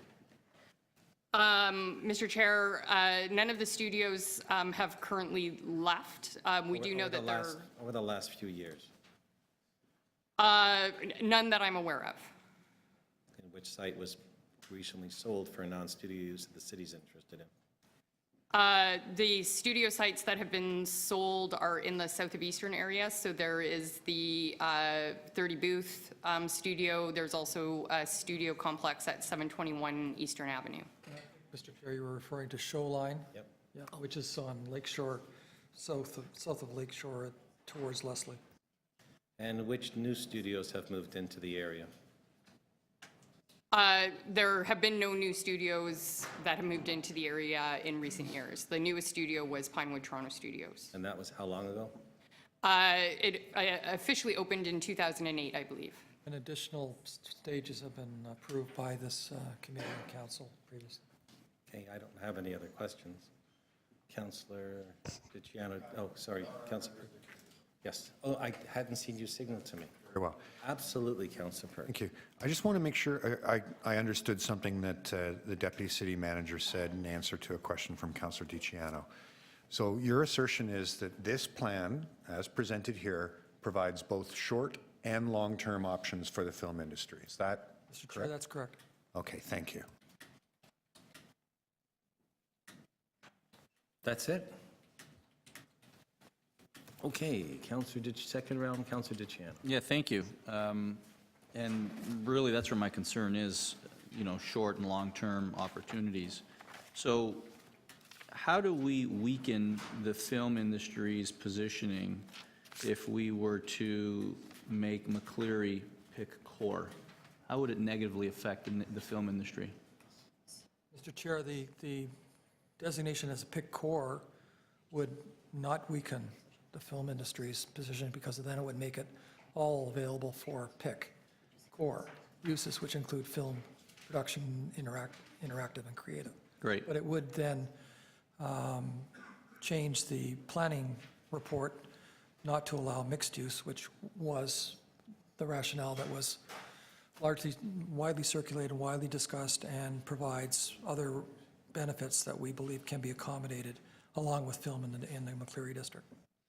So that's where, you know, I spent the last several weeks trying to understand this, and to me, form doesn't follow function, because with the private landowners that are there today, we know that through the Hempson report, the economic feasibility study that was conducted, you need government land, and you need, you know, minimum 50-year leases to produce the right investment opportunity for this to happen. So we have 12, and you need minimum, right? Minimum, it's 12 acres. You know, you go up to 20 acres. With 12 acres, you're going to get 140,000 square feet of stages. You're going to put 5 stages, 2 big productions. We know that's going to be 1,200 jobs coming into the area, and we need it tomorrow. But now, without making it PIC core, the minute someone puts in an application for a mixed use in that area, I've heard loud and clear that that's going to be negative to the film industry. Okay, so Mr. Chair, if I could just address that. Couple things. First, the expected mixed-use development in the Portlands is expected on Villiers Island, and that will happen after the North Keating precinct is built. We're talking some considerable period of time for the market to absorb the mixed-use community that Waterfront Toronto, the city, federal and provincial partners have been planning for some time. There isn't any city initiative on our leased lands to encourage, put an RFP, or invite people to have residential in the McCleary district. Our principal object right now is to deal with the relocations for the existing film that are displaced or will be displaced by the flood protection. And secondly, we have a film-first attitude towards the lands in the McCleary district in any case. Fully controlled by the city, not railroaded by any application by anybody. We have control over our destiny. And we would have to come back to committee if we were ever to want to have, in the near term, and I don't believe we would, any mixed use on that site. So first, we've got control. Secondly, the plan provides for film. Thirdly, we'll pursue film with vigor, and McCleary would be an obvious place to see another studio. So I understand that on city-owned lands, we're not entertaining mixed use, but there is currently lands in McCleary that are in private hands. And if we approve this application, it allows them to come forward tomorrow with an application. Am I correct? Through the chair, there are still a number of steps that would have to be satisfied in order to allow that. Precinct planning would have to get completed. There's also having to deal with some of the existing industry in the area. So there's the city's waste transfer station that would need to get relocated. So there would be no pressure, in my view, for residential in the near term. We allow for it in the longer term. Okay, that's my point. No imminent threat. No, I understand that, but if we're trying to create staging areas, sound stages, and you need back of house and all that, and they were to come in tomorrow, because we could let them, for those that we need to replace right away, and we had an opportunity to bring them here. So in the short term, it works. Then in the long term, we've got a mixed use designation where, again, on the lands we don't own, eventually, if they came with an application tomorrow, even with all the steps you say we need to take, we're going to have to take them, but we've given them this permission, and all of a sudden now we've got 2 competing uses where I've been told loud and clear shouldn't happen. So how are we not in a stronger position by making all of this area PIC 2, so we don't have to worry about all that, and we can go tomorrow and replace what's there today tomorrow? I'm still not hearing how the film industry is in a negative position. So one more time, I'm rejecting the notion that it's an either-or.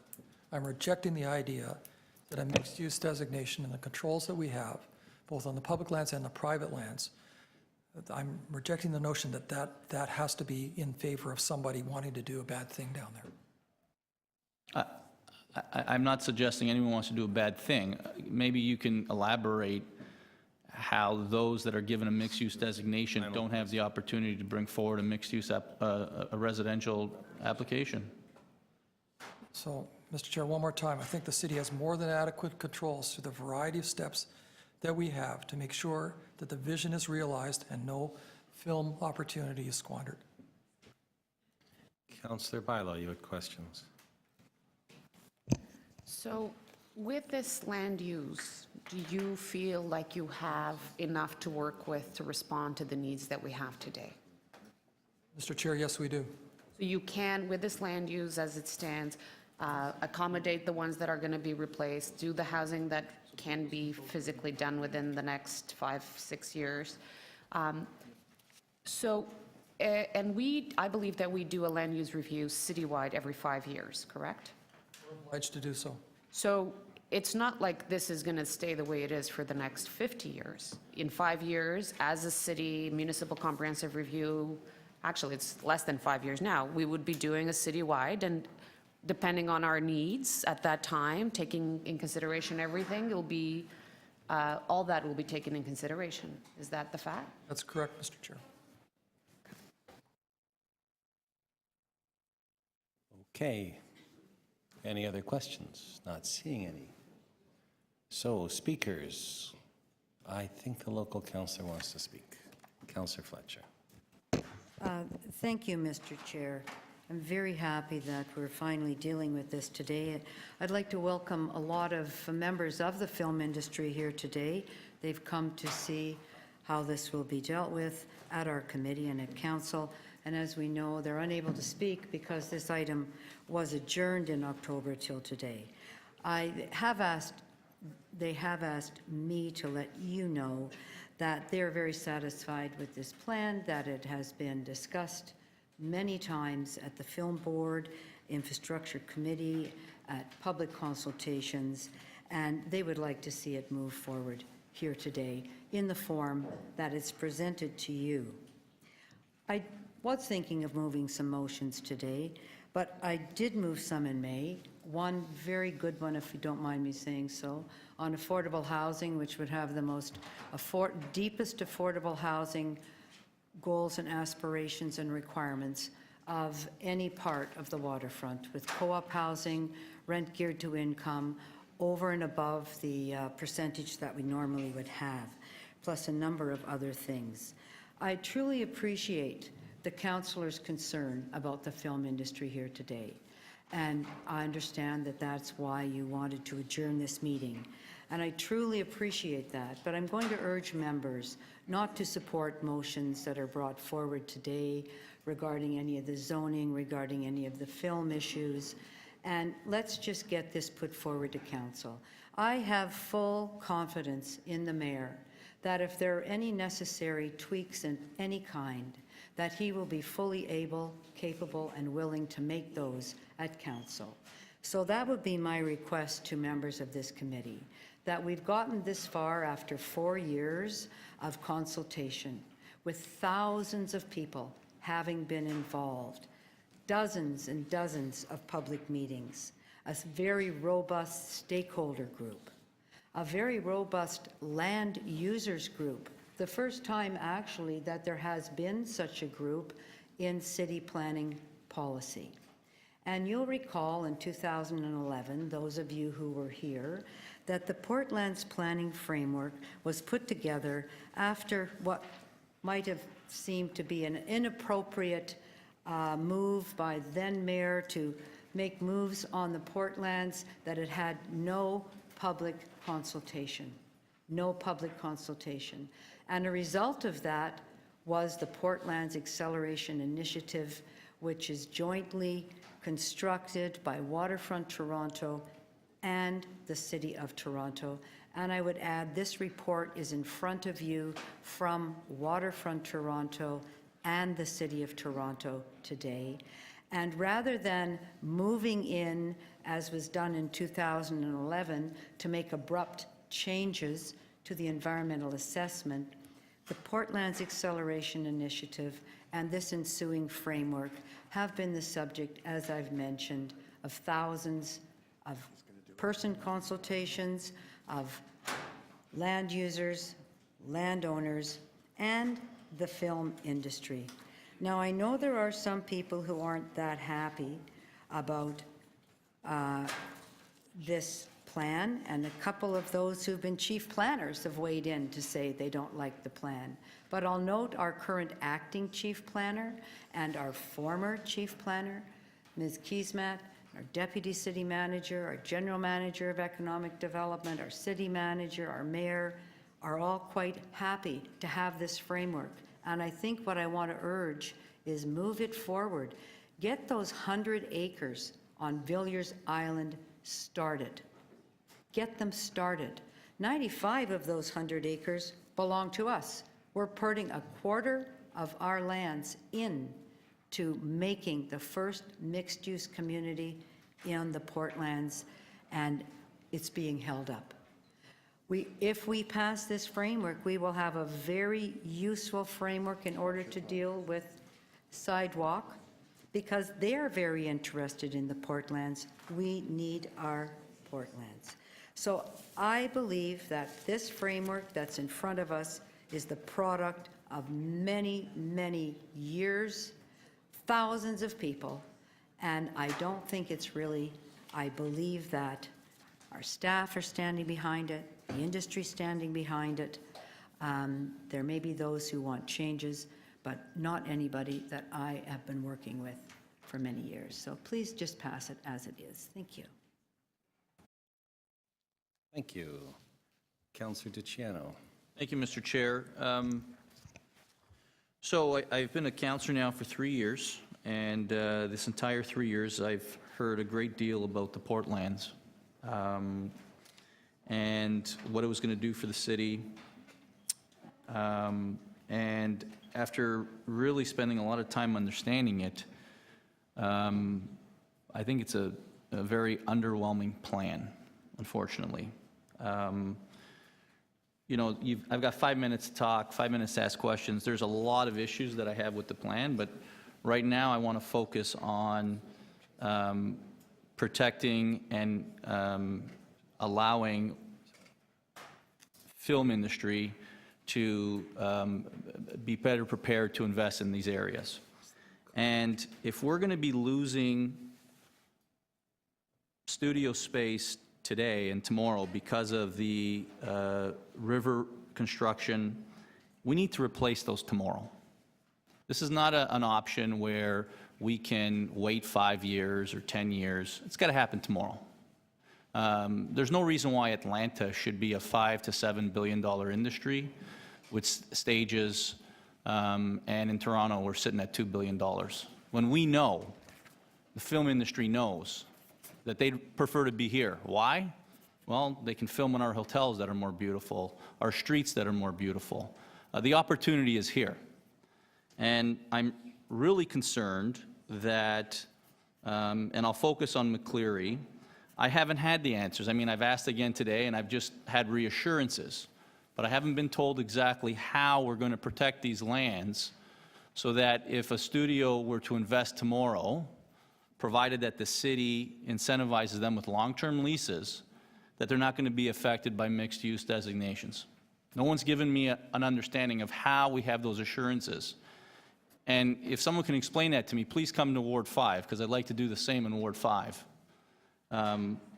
McCleary, to me, where we have the largest amount of land, is the best potential to make investments tomorrow. There is no other parcel. 12 acres is the minimum. We should be going after the rest of it. Not allowing someone through a process, no matter how long, to come with an application to bring in mixed use in that area. So I can't support the plan as it is for those reasons, amongst other reasons. I think overall to think that a Portlands plan is ultimately, you know, in 50 years going to bring us 17,000, 18,000 residential units. How many affordable units? I don't see a plan for that. Affordable rental, I don't see a plan for that. But right now I'm focused on making sure that the film industry can invest tomorrow, and I see a risk that that's not going to be possible. Thank you, Mr. Chair. Thank you. Other members of committee that wanted to speak? Councillor Bailo. Thank you, Chair. Well, I understand the concerns that are brought in front of us, and it's a big piece of land and a lot of interests at stake. You know, it's the film, it's housing, it's cement industry, it's all these different industries in here, and I think that's what we're trying to manage here. And I think what staff tried to put in front of us, and after having discussions and briefings and understanding what they're trying to have in front of us is a set of priorities by giving us options to adapt to the realities of a new city in the future. That's how I see this plan. It's not a final plan, it's the initial stage of a plan by leaving the doors open for other things to happen in this region. There's a clear precinct plan in Villiers Village.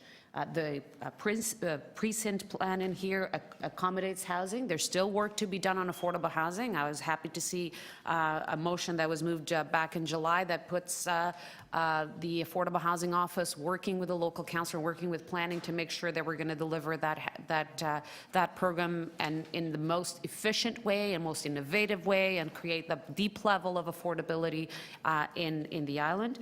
I was happy to hear from the Deputy City Manager today that we will be able to accommodate all the displaced film industry in the land as it stands today with this land use designation. There's a lot of work to do the flood protection work. So I think that there's still significant amount of very heavy industry in there that we're going to have to deal with and that the city needs as well. So I don't see this as something that will not change over 50 years. What I see here is a little bit of a direction, the bones, the major infrastructure to be built in here. And to be honest with you, we're probably going to be doing fine-tuning as the municipal comprehensive review comes through, as OPs come through, as the city needs change in terms of housing, in terms of industry, the industry needs also change as well.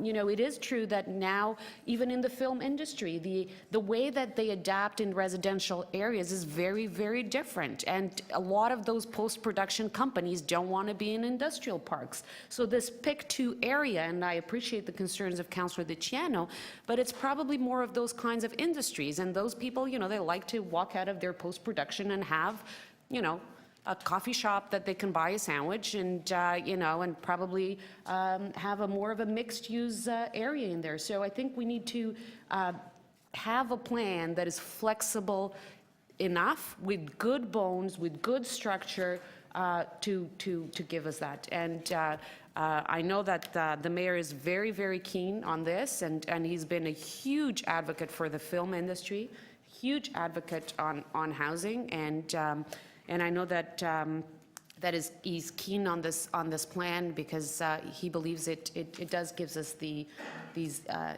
initial work that needs to get done in this area for us to start the transformation in the Portlands that needs to happen. Thank you. So I will speak.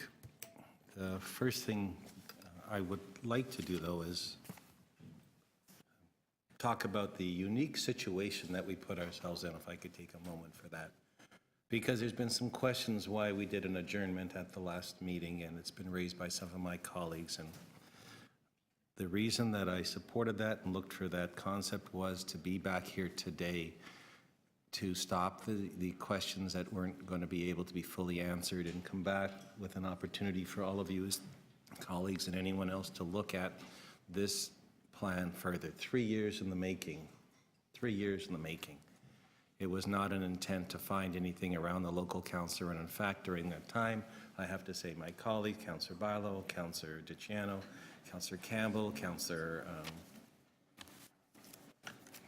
Fletcher, we've all had a chance to talk about this and look for ideas and try and find some way to understand this better. And it's what I always champion, is the opportunity to talk first. So that's why we're here, and that's why we're trying to move forward. In speaking to this item, I have 2 motions to move, so the clerk will take my 2 motions, which I'll move. I don't know if any of them will pass, and I'll talk about them in a minute. And actually, are they possible to circulate copies to my colleagues? My apologies. I just worked on these this morning. I'll talk about why I'm moving them, although there's that this is supposed to be a vision for both residential and film. And I look at it where departments write reports and have spent a long time doing that. Committee then makes recommendations to council, and council makes a final decision with everyone's input, including the mayor's, which is very important to this, and I know he's been involved for a long time. This is a 50-year plan, but to me it looks like we're saying the doors are open, but nobody's going through them for a very long time. And yet I hear the need now to have film-friendly space, which is what people think it is, and get moving with residential. It's a 50-year plan. I guess I'm just more impatient than other people. And I think my colleagues, some of them are also the same thing. Great, let's do it, but let's move quicker on it. Let's try and define what we can do, because we're losing studio space. As the lands become so valuable, they're moving out. And no one can afford to buy the land to do that type of work.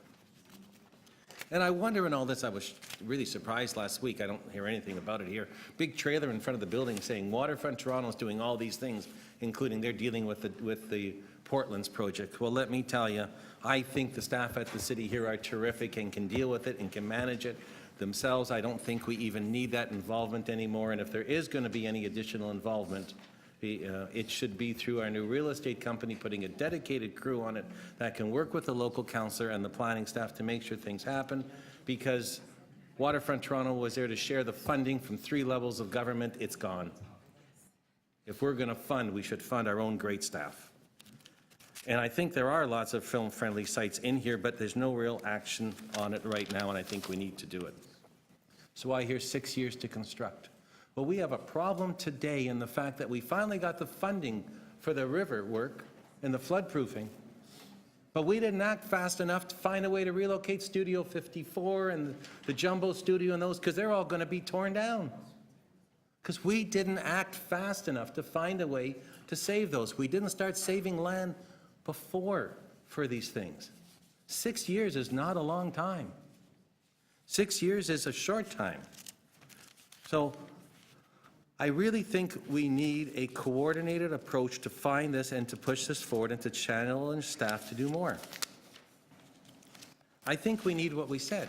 I think we should make some recommendations as to where mixed use, where film should be, and where residential can be. Council may not like that, staff may not like that, it may be wrong. But I think we should be defining that, and I think that area south, South River, I think that should be defined as residential, not mixed use, my opinion, I think with some of my colleagues. Look at that, make that decision, work on that, give us the affordable housing, give us the rental we want down there, give us the new housing, and get value out of that land for the city, so we can do other things, such as provide land at a very low cost on McCleary for Studio 2, Pinewood 2.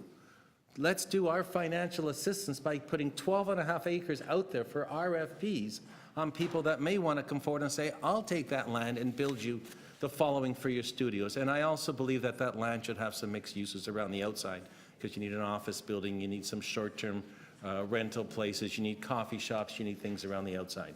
And I know that the city's plan is there. But this is not the plan that started under the current acting chief planner. This is the plan that actually started in 2003 and got appealed, that came back in 2010 and got appealed, that our previous chief planner started in 2013 and never finished. And we're 2017 and we're still appeals all over the place. We need to take action. We can take action on McCleary now. We can put the land that we own out for RFPs to get studios on that now. So I'm putting forward these 2 motions. One more thing I will say, and what else we can do, and I believe we should do. And my colleagues are here off the New Toronto Realty Corporation, and my colleague Councillor Fletcher is here. I think the current studio should go into expansion mode now. I think they can build studios to replace some of the studios and have them out there within the next 18 months. They have plans for it. They're going through a recapitalization. I'm hoping that it's going to be finished sooner than later. If they do that, let's give them all the encouragement we can to build the studios that we need on the land that we have to provide what the industry needs over there. So I put two motions forward. One of them says to do things and get a legal opinion and go to council. I don't think that's going to carry here because I don't think we're united on a decision. The other one says, get a legal opinion on what I'm thinking to do. It's a report request. So I placed them both, and now I'm going to withdraw the first one saying what to do. Because I want it in the record that that's what I was looking for. But the second one, I hope you'll at least support to get, so I'm withdrawing my first motion, motion one. I know, at first part. Motion to extend the speaker's time. All in favor, opposed, carried. I didn't look for any votes. So very quickly, I am withdrawing the first one. All those in favor? All those in favor? Any opposed? Carried. I'm putting the second one down. You don't have to support what's in it to my colleagues that may not have it, but I would hope that you would support the opportunity for the legal department to talk with our planning department and give you some written comments on what it might and might not do, because I don't know what the actual results are. I understand it might not be that harmful, and have that in advance of the council meeting. If you don't, I'll still be placing the motion at council. So I don't think it's a bad idea to get a review from our staff before it comes there in 2 weeks so we're more informed. That's your choice. Question of the That's my motion. Yes. In part one, what are the lands designated as right now? Are they designated as mixed use, 625 and 673 Lakeshore and 185 Villiers? How are they? Can staff put back up the purple map? Well, the land use map, I'll show you them. You're asking for the change. I presume that you knew what they were presently designated as. If they put up the map, I can answer your question real easy. I'm a guy that with picture works so much better. Apparently so.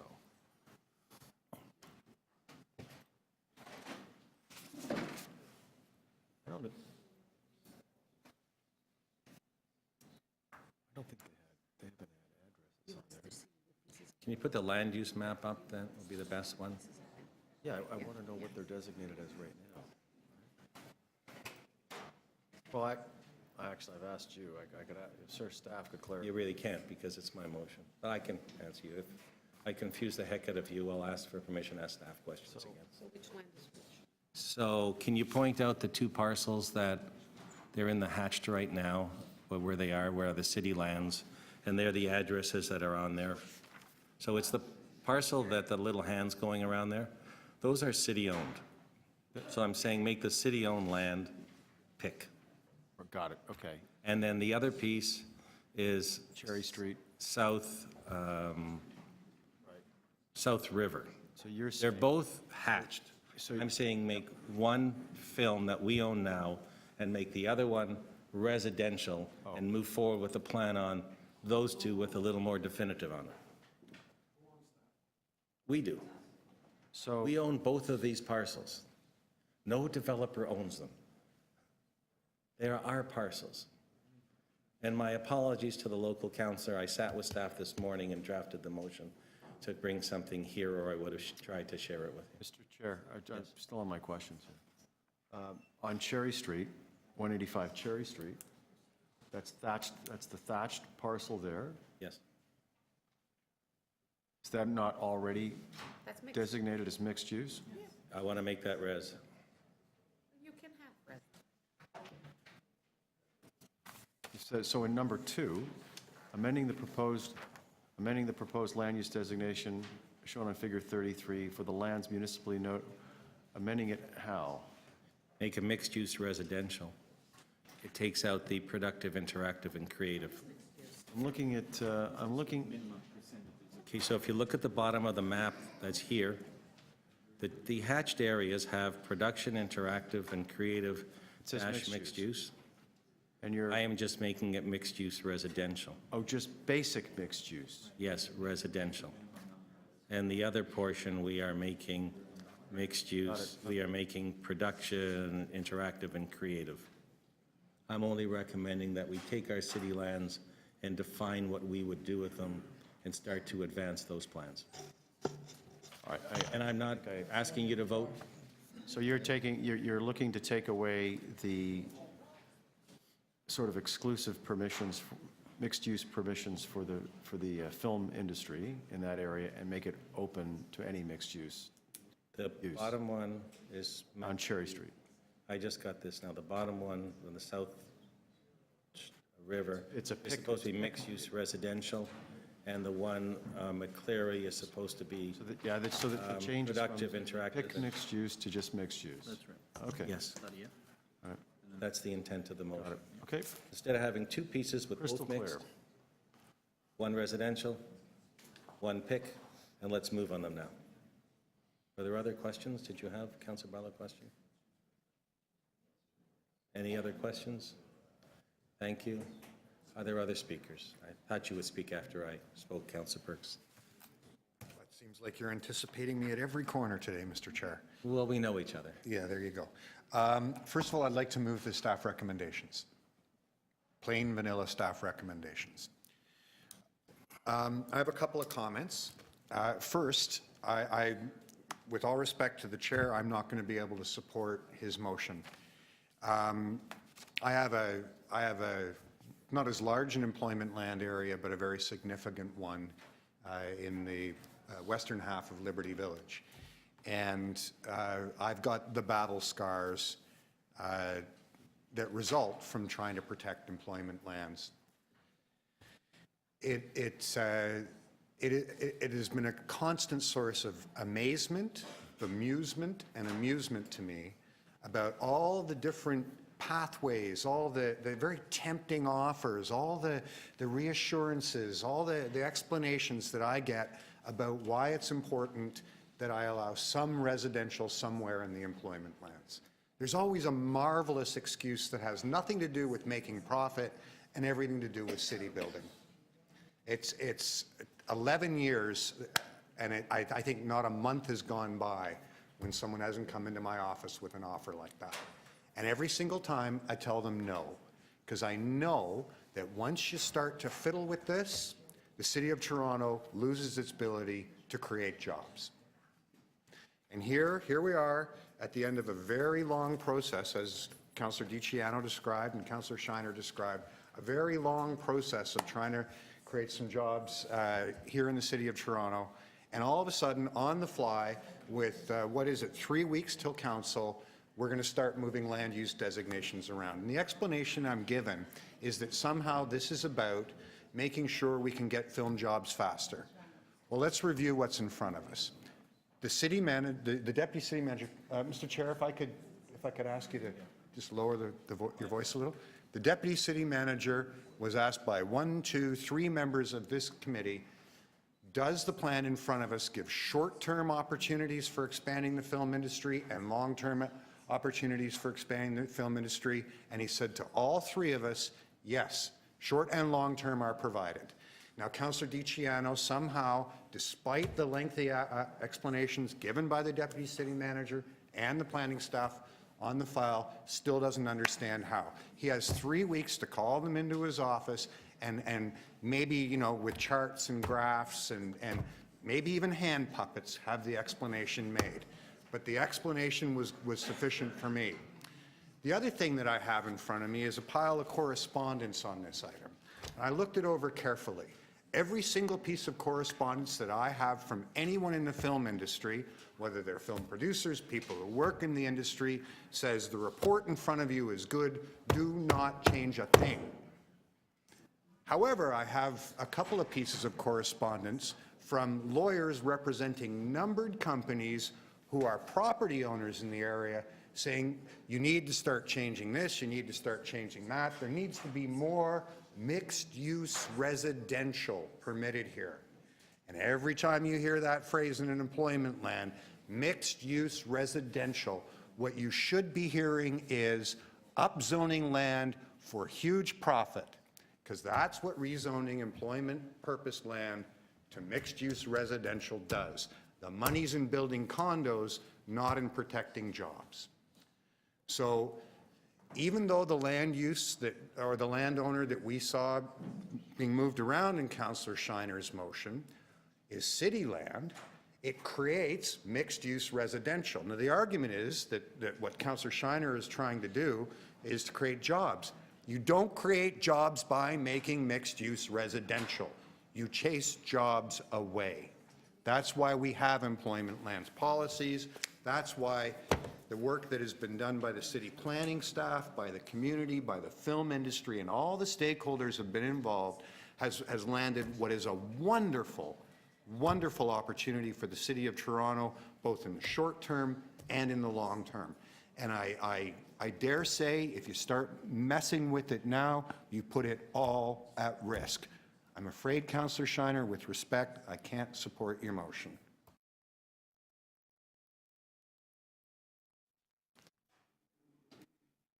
So my motion that you can't support had an error in it. The word residential was missing at the end of one of the lines because it was to be the perimeter of the lands as mixed-use residential. So I just wanted to point that out in the corrected motion so you'll know what you're voting on. Are there any other speakers? Councillor Campbell. Well, listen, it's obviously this is a report that has taken years and years of hard staff work and public consultation, work with industries to come to fruition. But I find Councillor Perks's comments in regard to Councillor DiCiano's, concerns about this proposal and some of the land use designations as somewhat inappropriate because it's our job as councillors, and I've heard Councillor Perks say this, it's our job as councillors to scrutinize what staff brings before us. And I think it was wholly appropriate for us to take in a little bit of extra time. I thank staff for the meeting that we had with them. Councillor Shiner, DiCiano and I met with staff to discuss this. It was very helpful for me to get an understanding. And while I don't disagree with Councillor Perks's arguments, I think that it's not really fair or appropriate to criticize another for delving deeply into staff reports and trying to have a clear understanding of what the intent is and trying to make things better. That's my comment. Thank you. So we have some votes. Madam Clerk, what am I asking to vote on? So the amendment for a staff report, which is in front of us. First on the one that I had, not on my original motion, but my second motion, which is to get a report and comments in advance from staff. So then on the item as amended, the item itself, or is not amendment. So all those in favor of the motion? Opposed? That doesn't carry. Not surprised. The staff report? All those in favor? Opposed? That carries. That will go to council. We have completed the item. We can move on to the next item.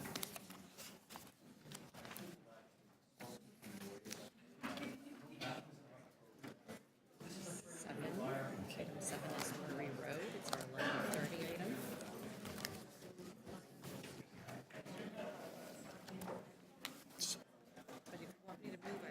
We have in front of us item number 7, Murray Road regeneration. Can I get some order in the room? Hello? Can I get the conversations outside? Yes.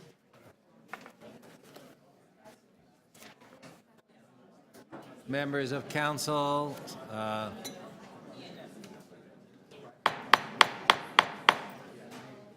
can I get some order in the room? Councillor Perks, Councillor Campbell, we have to get this going. I don't think everyone wants to be here all day long.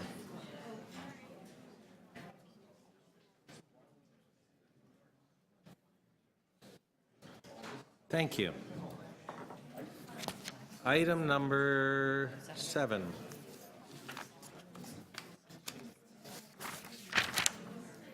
I don't have any deputants here. I have the local councillor here. Are you calling for deputations first? There are none. We have no registered deputants on the item. Would you like to ask if there are any? No, they would have notified the clerk. There are none. So, Councillor DiCiano, can I just get the meeting going again so we don't lose everybody, because we have a lengthy deputation list for later. So, item number 7. I don't have any deputants here. Are there any questions of staff that people or members of council may have? If not, I have the local councillor here. Did you want to speak to the item? Thank you. Colleagues, I'm very excited about this report. It's been a long time coming, almost 10 years. It's the last of the 7 regeneration areas on the city's plate this time around. It's a vision, a very positive vision for the Downsview community to create a vibrant neighborhood and to create reintegration of this particular community with the rest of Downsview. There's a bridge mentioned in this report on the north side of the site. This bridge is a pedestrian and cycling bridge that will connect residents to the Wilson BIA, to the shops, to the economic engine of Downsview, and will connect residents to Downsview Park. Our local BIA is very supportive of this plan. It's almost 4 hectares of land, 10 acres.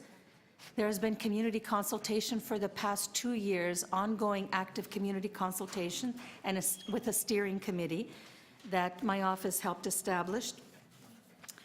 The local residents have provided you in your notes with many letters of support,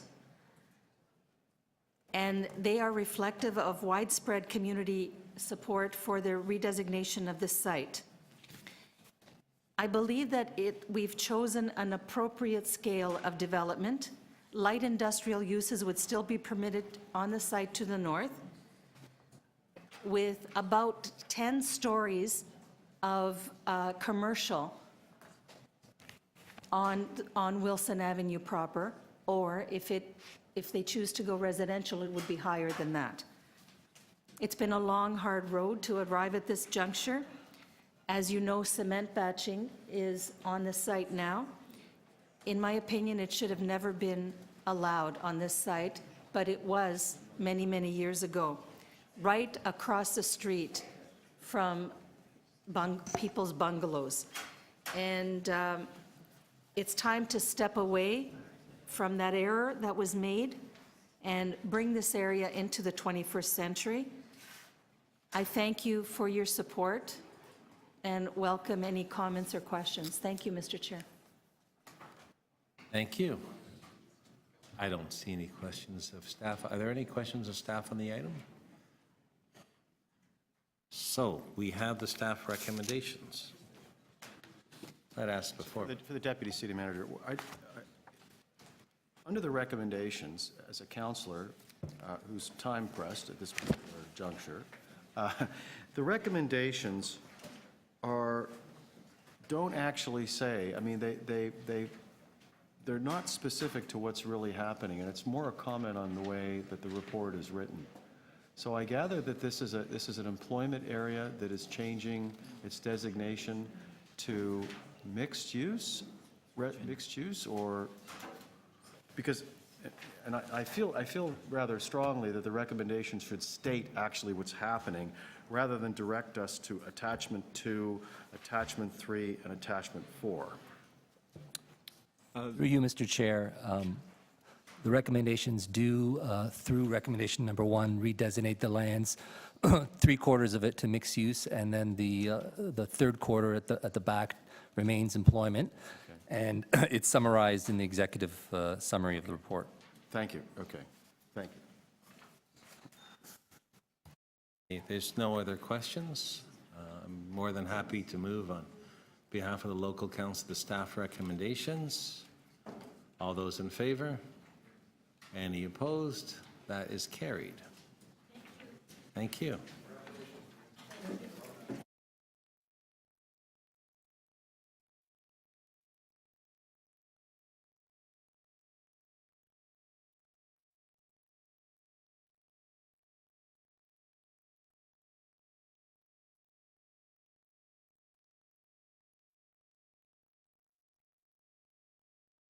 Members of committee, we had the additional item. I don't know if you've had a chance to look at it or not.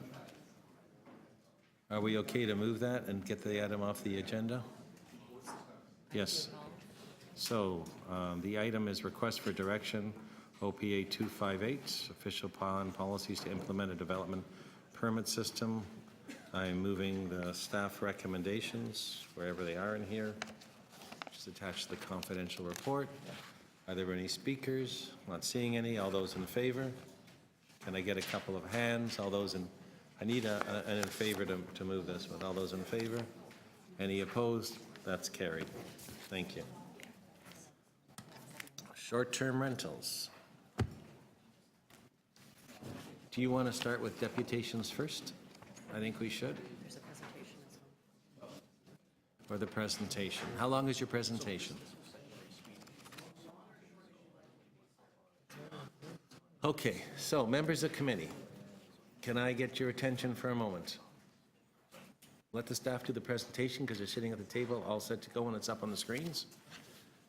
What we could do is hold questions if you want for after, because then we'll get deputants to come and speak to us. And then maybe there are some questions arising from the deputations. Let's go. Thank you, Mr. Chair and committee. My name is Michael Mizzi. I'm the director. Sorry, and I'll just ask one thing, please. Hello? When we start a staff presentation, it doesn't mean everybody else can have their conversations in the room. So the staff have to fight and keep raising their voices. I'd really would appreciate if we give them the respect to let them go forward. And if you do have questions and it's longer conversation, then if you could take it outside, it's appreciated. Let's go. Thank you, Mr. Chair. I'm Michael Mizzi. I'm the Director of Zoning and Committee of Adjustment. I'm joined up here by Tracy Cook, the Executive Director of Municipal Licensing and Standards. Today, our report recommends the adoption of citywide standalone zoning bylaw and zoning bylaw amendments to all applicable general zoning bylaws to create and to define a new permitted use, short-term rental. While we are here before this committee today, we are here on only this specific zoning matter. This subject was part of a 2-year collaborative effort involving a number of divisions led by Municipal Licensing and Standards. Tomorrow, licensing and registration regulations for short-term rentals will be at the Licensing and Standards Committee. At this time, I'd like to turn this over to Tracy Cook to go over some background and how we got here today. Thank you. Good afternoon, Mr. Chair and members of Planning and Growth Management Committee. So just very briefly to ground us in the discussion that we're about to have today, we're discussing short-term rental in the City of Toronto, the short-term rental platforms, commonly known as Airbnb, Expedia, and others that are operating worldwide. We have presented in the past and in the report that is in front of you today a sense of the scale of Airbnb, or at least short-term rentals that we're aware of that are happening in the City of Toronto. The data we had going back to 2016 was over 10,800 properties in the city utilizing the Airbnb platform in particular for short-term rental, 72% of which are condominiums, apartments, or lofts, and 53% of which are actually located in downtown. Just briefly how we got here, and Mr. Mitzi already articulated that. This is one of a number of reports. So this issue has been before Executive Committee in the past. It has been driven through a couple of committees prior. Today we're here with part 1 of 3 dealing with the issue of short-term rental. This is coming off of the direction we received from Executive Committee in June of 2017. I won't go into too much detail. Suffice to say that there has been significant consultation both before the Exec June report and since on this particular issue, including our efforts to engage people through social media using Twitter, Twitter town hall, and other mechanisms. We had significant responses from an online public survey that we did, over 9,000 responses. We also had some workshops facilitated with the Mars Solutions Lab to help us get to the point of crafting some of the regulations or proposed regulations that you'll be seeing today. Throughout that, we really tried to found ourselves in some key principles of what we're trying to accomplish with the regulation of short-term rental. The balance of permitting people to rent their homes for short periods, at the same time not negatively impact the housing affordability and availability issues that we have. At the same time, also recognizing that this new use of property or different way to explore our city can contribute to economic growth and tourism, et cetera. At the same time, we want to make sure that we don't see a commercialization of our residential neighborhoods and mitigate any nuisances that may arise. It was really important for us throughout this that access to participate in this was equal between people who own property and people who rent property. The key of the report in front of you today is dealing with the particular zoning provisions. I will kick to Michael. So what's the defined use you have before you? It will mean part or all of a dwelling unit that is A, used to provide sleeping accommodation for any rental period that is less than 28 consecutive days, and it's the principal residence of the short-term rental provider. Short-term rental, if approved, would be permitted citywide in any residential zone and in the residential component of a mixed-use zone. This definition is in keeping with that tabled at and adopted by the Executive Committee at its meeting this past summer on June 19th. As proposed, a short-term rental would be permitted in any residential building type, and as previously stated, provided it is the principal residence of the short-term operator. Within their principal residence, a person could rent their dwelling unit, a bed-sitting room, but no more than 3 of them, a secondary suite. All 3 of these uses are defined by the city's zoning provisions. For clarity, though, a short-term rental, if approved, will not be permitted in a vehicle. And back to Tracy for regulations. All right. Back to Tracy for regulations. So noting that the matter in front of PGM is dealing with the zoning provisions, we still felt, as these are all pieces of one whole, that you get some context on what we will be presenting to Licensing and Standards Committee tomorrow in respect to the regulatory regime that will lay on top of the zoning permissions that are ultimately decided by you. So at a high level, the registration and licensing provisions are such. Anyone who is an operator, someone who's offering their home pursuant to the permissions under the zoning, would be required to register with the city. We are indicating that if the person is participating by offering for rent their entire home, that it not happen any greater than 180 days in a year. If the operator, host, as some call them, are sharing their home, so offering a spare bedroom or their secondary suite, then that is an unlimited number of nights. We feel that that follows in line with the notion of home sharing.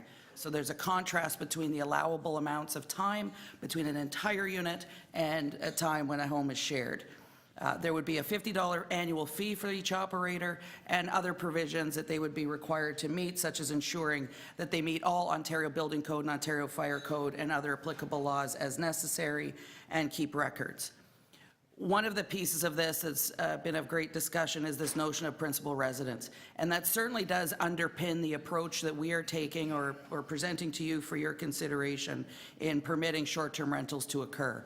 We feel the principal residence will help address those concerns and issues of commercialization of residential properties. As such, what we will be proposing at Licensing and Standards Committee tomorrow is a standalone bylaw governing short-term rental, and it will include a definition of principal residence. And that is shown before you: a dwelling unit owned or rented by a person, alone or jointly, with another person where they are ordinarily resident, owned or rented. At the time of registration, as I've just previously referenced, we are requiring the operator, be it the owner or renter, to declare that the address is their principal residence, and therefore any person can have one principal residence. There cannot be corporately held principal residences. This is individually based. There are other provisions that we'll be outlining in the registration process that involves the submission of identification, et cetera. What is important to note as well on this, is, at least in respect to principal residence, is we are embedding in the bylaw, proposed bylaw, the opportunity for us to require additional information or evidence to support the principal residence declaration. We are also proposing tools for us to use if we find that the principal residence designation has not been adhered to or has been falsely stated. Flipping over. So on the licensing side, we are proposing licensing for the short-term rental platform, the short-term rental company. So in these contexts, we know Airbnb, there's Expedia with HomeAway, VRBO, and others. We would propose licensing those short-term rental platforms. They would face a licensing fee, a $5,000 initial application fee, and then their licensing fee would be premised on a $1 per night booked in perpetuity per year. There will be requirements on that platform. They can only list properties that have a valid registration number as issued by the city and must have protocols and procedures to address issues of nuisance. And lastly, implementation. So we are going to be seeing these reports go forward to City Council for the December meeting. We are anticipating a June 1st coming into force and effect date for the short-term rental registration bylaw, and zoning amendments, I believe, are in the same timeline. So we're happy to answer questions after you've heard the deputations. I think what I would say is what we have tried to achieve is a balance across the various competing interests that we have. I think the issue of housing availability and affordability, obviously this committee deals with on a daily basis, you deal with on a daily basis, has really informed the approach that we've proposed to you, the focus on principal residence in particular. As well, I think we've looked at the opportunities for people who are both property owners and property renters from an affordability and opportunity standpoint, so everybody can participate lawfully and equally. And that's where we've landed, and we look forward to the continued discussion. Thank you, Mr. Chair. Thank you. So now we have deputants to go to. We'll come back for questions after. We're going to do it after the deputants. There might be issues that the deputants are raising as well that you wish. So we have 22 deputants. We had voted earlier to make the deputations 3 minutes each. If those of you who are somewhere in the room, we'd ask that you can try to respect that. We ask that you depute on what's in front of us, which is the bylaw. I know some people have personal experiences and think that renting is great or not great. What we have in front of us is a zoning bylaw to permit short-term rental, and some permissions that would, and approvals that would go along with that is how they're done. So I just ask that you stay on that topic. That's what we want to hear from you on, good or bad with what the recommendations are. Not really personal experiences in renting, which I have heard people depute at other committees, great or not great, or you've had a problem with neighbors. It's what the bylaw says. The first deputant we have is Zach Mandelowitz. Zach here. Zach, please come forward. 3 minutes. I'll start the clock. If we have questions after, and my colleagues have, they will ask them of you. Hi, everyone. My name is Zach Mandelowitz, and I'm the president of the Home Sharing Service Providers. We're the coming together of over 15 Toronto-based companies that provide dedicated property management services for the short-term and medium-term rental market across the Greater Toronto Area. Home Sharing Service Provider members subscribe to a core set of service delivery principles. We are in theory in support of regulation and taxes if it is done correctly. We want to work together with the city to weed out the bad actors in our industry through regulation. However, after doing a jurisdictional scan, we have concerns that the proposal will not achieve the results it seeks. Doing a jurisdictional scan, taking data from numerous North American cities, it seems as though the regulation of commercial operators causes one of two things to happen. Either our industry is recognized, operators' licenses are created, and our industry can be taxed to produce a net economic benefit to the city, or regulation targeting commercial operators is created, an expensive enforcement body is also created, the industry simply doesn't comply, and the city inherently drives this economic activity underground. Similar to what we're seeing in New York. In New York, it's outright banned. There's 36 full-time employees that are in charge of enforcing this, and still there are 7,400 active listings in New York. And to be clear, by active listings, what I mean here is the calendars are widely open and they're frequently being booked. As a comparator, Toronto has roughly 2,000 similar listings according to inside Airbnb data. What's interesting here is if we do I had a full list of all the cities I wanted to go through, but in the interest of time, if we look at other cities across North America, it's rational to expect the compliance rate of the proposed regulation to hover around 10%. So what we risk doing is putting forward an expensive body that won't be followed, and it's really an expensive solution in search of a real problem. The two problems that come to me often are affordable housing and public nuisances. On the affordable housing side, our properties are properties that are at a minimum $500,000 in value and wouldn't equal 30% of an average person's income. So these wouldn't directly hit the affordability point. And if we were seen as the opportunity rather than the problem, we could be leveraged to produce more units. What I mean by that is if we were taxed and those funds were earmarked for affordable housing, in the long term, you'd produce more units of affordable housing than putting our not affordable housing units on the market outright. On the public nuisance side, we do extensive guest screening, so we're often seen as letting in partiers. That's hardly our primary user. Our primary user, because of our guest screening, is usually corporate travelers, families, people coming into the city, and we actually have noise sensors in our units to monitor noise activity. 96% of the time, we can limit noise activity within an hour. And just in the interest of time and wrapping up, what we ask of council is to take a step back, bring all actors to the table, really consider things from all sides. And I understand 2 years have gone into this, but the city of LA is like in their 4th year, San Diego 3 years, Austin did 4.5 to 5 years of this. Really take a step back and make sure that the city of Toronto does this correctly the first time. Thank you. Thank you, Zach. Are there questions? Councillor Perks. Hi, Zach. What is home sharing service providers? So home sharing service providers, we're roughly the coming together of 15 Toronto-based companies that act as commercial operators. We have we represent roughly 500 units in the city of Toronto. So there are 15 of you and you represent 500 units. That's correct. That's all I needed to know.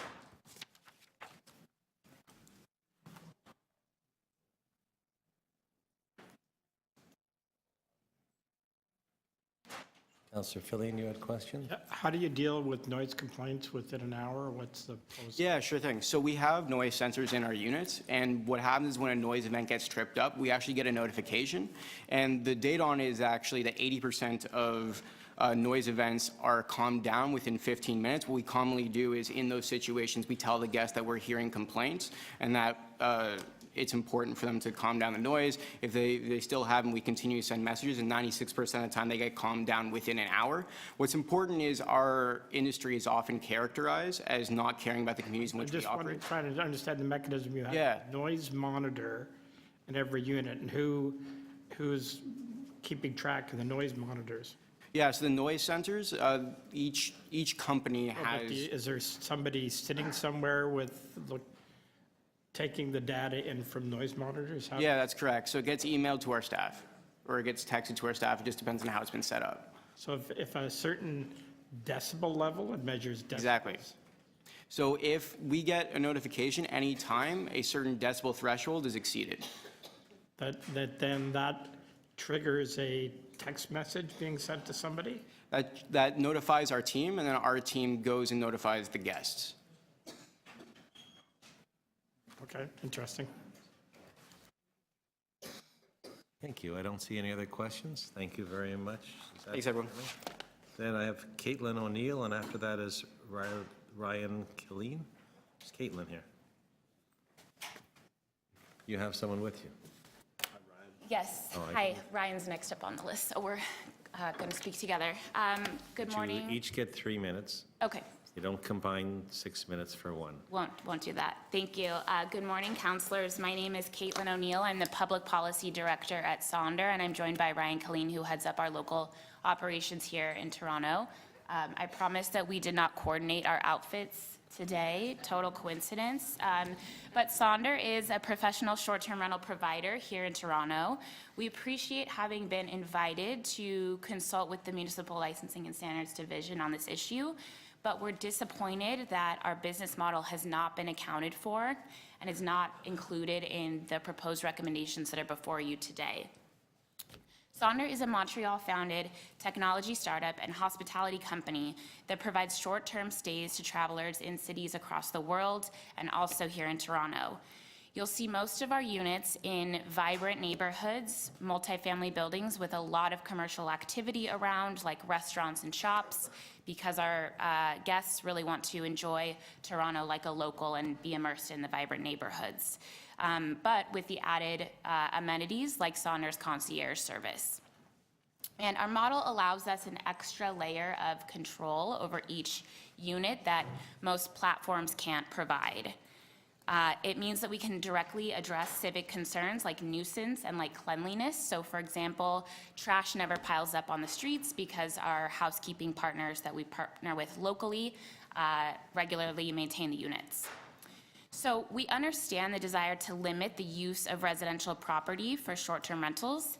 That's why we are urging the creation of a new licensing category for commercial operators that would be permitted only for short-term rental units within commercial zones. We would be pleased to take on a greater regulatory burden, such as $1 million of liability insurance on each unit, 24/7 support from our local management team here on the ground, and remittance of any applicable taxes as part of this process.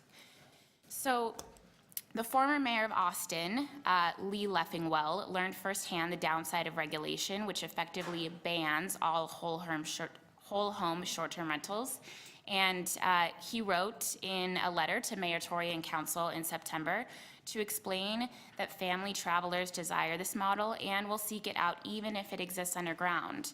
And that contrary to popular belief, he said traditional whole home short-term rentals had no clear impact on the housing stock and affordability in his city. Providers like Sonder are allowing travelers to experience the real Toronto by immersing themselves in the local culture, and we hope that the committee will support the development of short-term rental policy that best reflects the innovations of our industry. We thank you for your time, and we're both available for questions. Well, thank you very much. There are some questions. Councillor Perks. So if I heard you right, I heard you say you're willing to be in commercial zones, you have concierge? We do. We have a local team here on the ground that provides hotel-style amenities to the short-term rental space, including concierge service. And you have housekeeping partners, which I assume are cleaners. That's correct. So you're in a commercial zone, you have a concierge, and you have cleaners. Why are you not a hotel? That's a great question. So the province defines a hotel as a building that has 6 or more guest rooms. Yes. Currently, that's not the way that Sonder operates. We typically, you'll see maybe 1 or 2 units in a building, again, in commercial zones. We don't think that a hotel licensing process makes sense, for example, for 1 unit in a larger building. We think instead that a commercial short-term rental category better serves this particular model. So none of the places you list have 6 units? Not a single one? No. Nope. Okay. Thank you. I understand better now. Councillor Barlow. So I had the same question, but I have just one more. So any of your units are actually not about home sharing? Your units are totally specifically just used to be rented to somebody? That's correct. Our model is not like the home sharing platforms that you'll hear much about today. So it's investment. It's a commercial activity, 100% commercial activity. Yes, that's correct. Okay. Okay. I don't see any other questions. Councillor Campbell, I didn't see that. Who owns the units? Maybe you could speak Yeah, to sure. that here in Toronto. So it would be locals who do own the unit. So for example, I could say Queen Street East, like where you have a storefront downstairs and there's real estate upstairs that otherwise wouldn't be utilized by the owner. We'll come in, we'll renovate, and we'll repurpose it. Okay. Okay. We're breaking for lunch. It's just about 12:30. We'll be back at 1:30. Please, we'll see you all then.